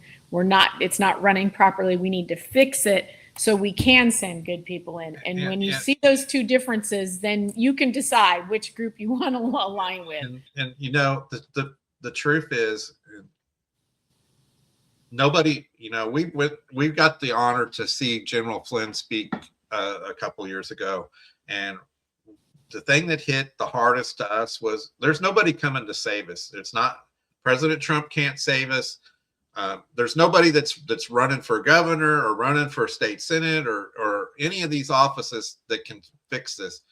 The problem is we've become political spectators instead of political participants. Participants. I mean, this is the whole idea of self-government, which means it doesn't mean that you have to know every bill and you have to be on top of it, but we do need people to realize that we do have a responsibility. We do need to know what we're voting for. We get so mad at these people up there in Jeff City that vote for bills they haven't read, but how many times do we vote for amendments that we haven't read or don't understand? Right. Or to vote for people just based on what letter they have next to their name. So we have to do better too. And that starts locally. I mean, give up one night a month, go to a city council meeting, go to a county commission meeting, go to a school board meeting. Just showing up starts to change things, because when they don't see anybody there, we're basically giving them freeway. And if you are there, get on the next day and say, this is what I saw. I went to the city council meeting last night and this is what's going on. It may not be anything dramatic, but it might be too. That's how you're going to find out. That's how you're going to find out if they're putting flock cameras. We were able in our city to stop, at least for a year, the flock cameras going up here. I like SAR. She says, I'm not giving up and I'm not handing it over to them easily, ever. Excellent. I That's like the that. attitude. Duty is ours. The results are God's. That's right. And Our the duty next is one. to keep fighting. People are getting burnt out and don't realize the power is in the numbers, especially grassroots. That's what it's about. And lots of individuals, lots of little $5, $10 donations, lots of, 15, 30 minutes, an hour. We don't expect everybody to do But everything. it's going to be more about your participation than your money. These groups Yeah, will tell you, absolutely. hey, give me Yeah. $30 a It month is and so I'm much going to more- solve this for you. Yep. That's not going Don't- to happen. No, And it doesn't take everybody doing a ton. If everybody just does a little, just does, like I said, if everybody would give one evening to go to a meeting, we'd have all the meetings packed with people. They wouldn't be able to get away from this with a lot of the crap that starts at the schools and the city councils and we wouldn't have the data center problems that we're having, because people would be on top of it beforehand. And if it wasn't a good deal, it would get thrown out right away. And so a lot of these problems would start to go away. And plus, our politicians right now, who's the loudest voice is the Well, lobbyist. I think SAR's right. I do think they kind of want people to give up because dealing with the people is messy. It's Yep. time consuming, Oh, absolutely. So they don't, I mean, think about it. If we never went up there to the Capitol and we never gave any pushback, well, life's pretty easy. Why would you want to be bothered? Olga, yeah, we got to And fight. it's much easier not to have to dig through the details of these bills and be able to understand them, to just say, well, such and such lobbyist told me it's good and nobody else told me anything else, so I just voted for it. And Yeah. then we don't even know until you start seeing your bills skyrocket. And a lot of times by then that guy's already termed out or he's moved on Yeah, to by the another time we office, and realize something's been done to us, it's so far in the past, we don't even have a chance. that's right, Olga. That's right. Fight. Yeah, Missouri. So, okay, this is a big thing too, because, I think Pretty Patriot, hopefully she's still on here, but yeah, I'm not sure. You've got video proof of voter fraud in Dent County. Yeah, I think We need to get you connected with Allie on that. yeah, and I think we do need to start putting some pressure in that direction. I'm not sure exactly what's going on. Election integrity is a huge topic. It's got lots of components to it. Maybe we just need to have a election integrity discussion. I know there's several counties that are working on different things. But wow, it's a lot. It is. Yeah, as in the federal Senate, we have no guts to stand up. We need to win the midterms or we're done. Yeah, maybe we need to lose. Maybe that'll get our acts together.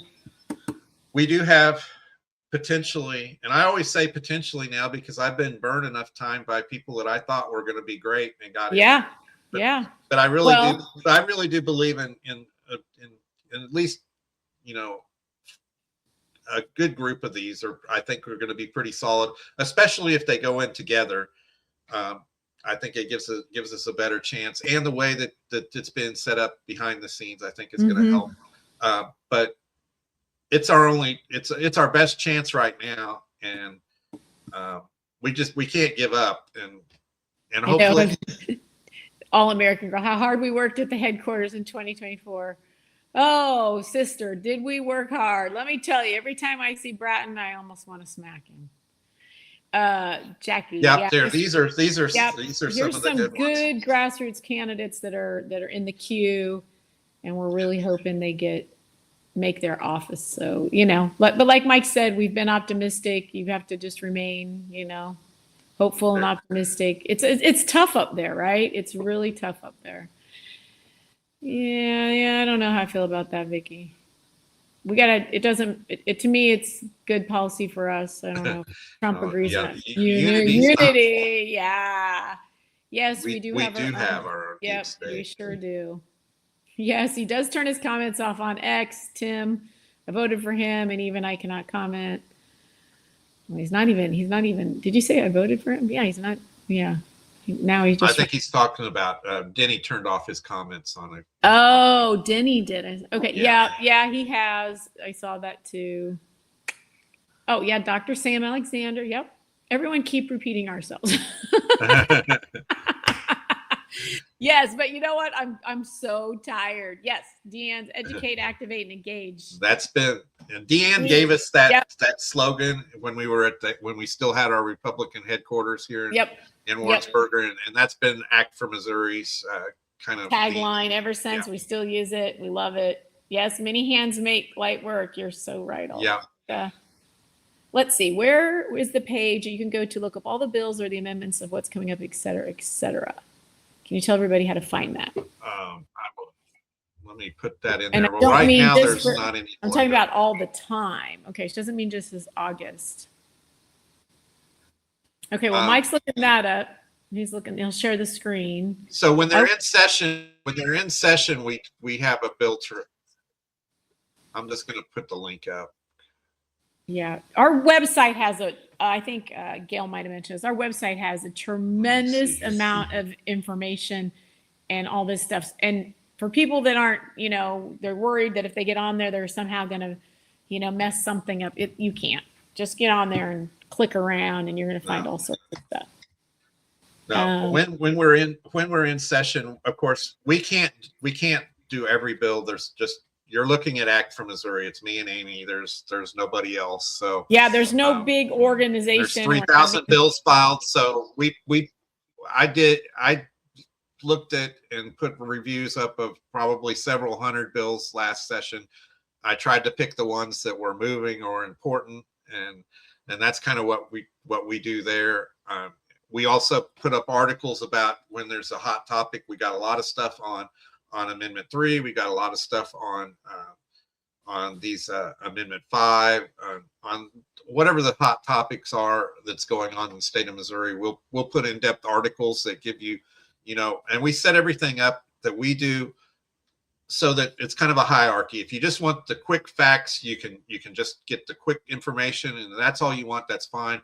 If it gets your interest, or you want to learn more, you can get deeper, and you can keep going down levels to where you get the very fine details plus all the where we find it, so you can double check and do your own research. We always include the original bill language. I see it. So Pretty Patriot saying all the state is illegal. Yeah, those machines. The federal government's a lost cause. Yeah, I think so. Yeah, so we stay Missouri issues, and we're going to tell you why. Because the idea is we want to keep the republic, right? We want to keep the country. Well, it's not going to come from the top down. It's going to come from the bottom up. That means each county, each city, each state has to take it back.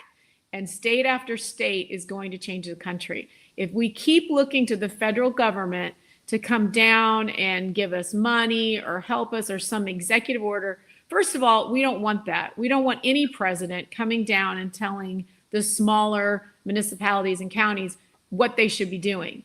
That should never be that way. It should always be the closest you are is where you govern, and you move up from there. You want the government that has the most effect on your life to be the government closest to you, because that's the government you have the most control over. It's much easier. Right. It's much easier to take over a county commission than it is to take over the House of Representatives in DC. I mean, or to control your congressman or woman that you're sending up there. That you're even if you do, they're one of 435. Yeah. So you're never gonna. I mean, so they're not, it's start local. Start local. And I think our state can use the 10th Amendment to claw back some of this stuff. And if we get the right people in there, we can get ourselves freed from the federal money that pours into the state. It all comes with requirements. It comes with extra spending that we have to do. It locks up things from the budget. You'll hear them now when we're saying that the way, if you want to end the income tax, is to cut spending. They say, well, we can't cut spending because everything in the budget's pretty much locked in, and we can't fight it because it's federal money, or we took the federal money and then it obligated us to. So this money came in from COVID, and maybe it said you have to create, I'm just using this as an example, you have to create an office for diversity, equity, and inclusion. And then you must staff it with 10 people. And then you must keep these 10 people on the payroll for the next 10 years. Well, okay, so now that the money's gone, you still have to honor the commitment, or the money has to go back to the federal. So, I mean, it's always got ties. And so we're so quick to accept federal money, and we have to stop. We have to stop. There's other things too. I mean, if we had the right people in there, and the way the budget works now is the people come in for the different departments, and they say, well, this last year you gave us this much money. This year we need this much more. Well, the way it should work is zero. Everybody's zeroed out every year, and they have to say, we need this much money. In an ideal world, yes. This item, that item, and that's the only way we'll ever get control of our budget again. And that's hard work. That's time consuming, and that makes some hard decisions. None of these things our politicians want to do. But speaking of hard decisions, we've talked about that because, and I do have some empathy for people that are dealing with the budget, because nobody wants their budget cut. Nobody wants their program cut on either the Republican side or the Democrat side. But like Mike always says, we need to go back and ask the question, what is the proper role of government and what should they be funding? And we need to have that discussion. both Democrats and Republicans, what is the proper role of government? We've lost that, and they've become this, they have to provide us everything. That's not what they were designed to do. And that's why part of the reason why they're failing miserably. So Vicky, yes, we just focus on Missouri. I mean, there's lots of God, we sources couldn't to handle do it. the other, and like we said, we want to try to affect change rather than just get everybody angry. And My head would explode if we had to do federal. yeah, and there's just at this point there's very little that we can affect with the federal government, but we can make changes, especially at the county and city level, and at the state level. We can do that. I mean, that just takes us getting involved, informed, and engaged. Yep. That's right. Educate, activate, and engage. Oh, there's the site for the bills. Yeah, and if you just go to actformo.org, you can find tons of information, and just I mean, we've got so much. I see Vicky's point. She's saying so Schmidt is supporting A5. Yeah, our federal congressmen are. Yeah, they're supporting. They have to. They're part of the party. They have to toe the party line. Yeah, Sarg, thanks for joining. You bet. Yeah, check out the website. It's got tons of stuff, and it'll ramp back up. We'll have new stuff when the session starts. Oh, that's exactly right. Local action, actual impact. Isn't That's that exactly, Clinton? Yes. that's Yep, our government's Yep. too big everywhere. Yeah, because we gave it up. So instead Yep. of our churches and our community and us as individuals taking care of the problems, we look to the government to do it. Well, now the government's got it, and now we're at their mercy, right? So we're in a mess. We're upside down, and it's not only going to take some hard decisions, it's going to take us to start taking back responsibility for some of the things that we've turned over to the government that we should have never turned over, because they do it horribly, they do it inefficiently, it costs so and much we pay more, for it. and it costs so much more to do it than if it was handled locally. and we pay for it. It's our money. They're using our money and the federal money. So that's funny. Okay. Well, I think we've got most people. I think we did pretty good getting to all the comments. I know we probably missed a bunch, and we tried, but again, we'll be back next Saturday again, 6:30 again, and we'll do this every Saturday, at least through the primary and probably the one after, so we can all kind of debrief and see what we ended up with. Yeah, we appreciate everybody that's jumping on. Obviously, we're on X and Facebook. You can always send us a message off the site. Yeah. Somebody said they did check direct messages on X. Okay, we will check that out. But I appreciate everybody being on here tonight. I think we're on the Rob Carter Show every Thursday, Yeah. 30 to 11, to give kind of a weekly update of where we're at. So check out the Rob Carter and Show. Tuesday night we're going to be doing this same kind of format, but we're going to be joined by the Shield Maidens, and it's going to be exclusively on Amendment 5, and we'll be going through that amendment in great detail, and again taking your questions and comments, and that should be a very great. Do you think we're going to stay on Amendment 5? I think we're going to try.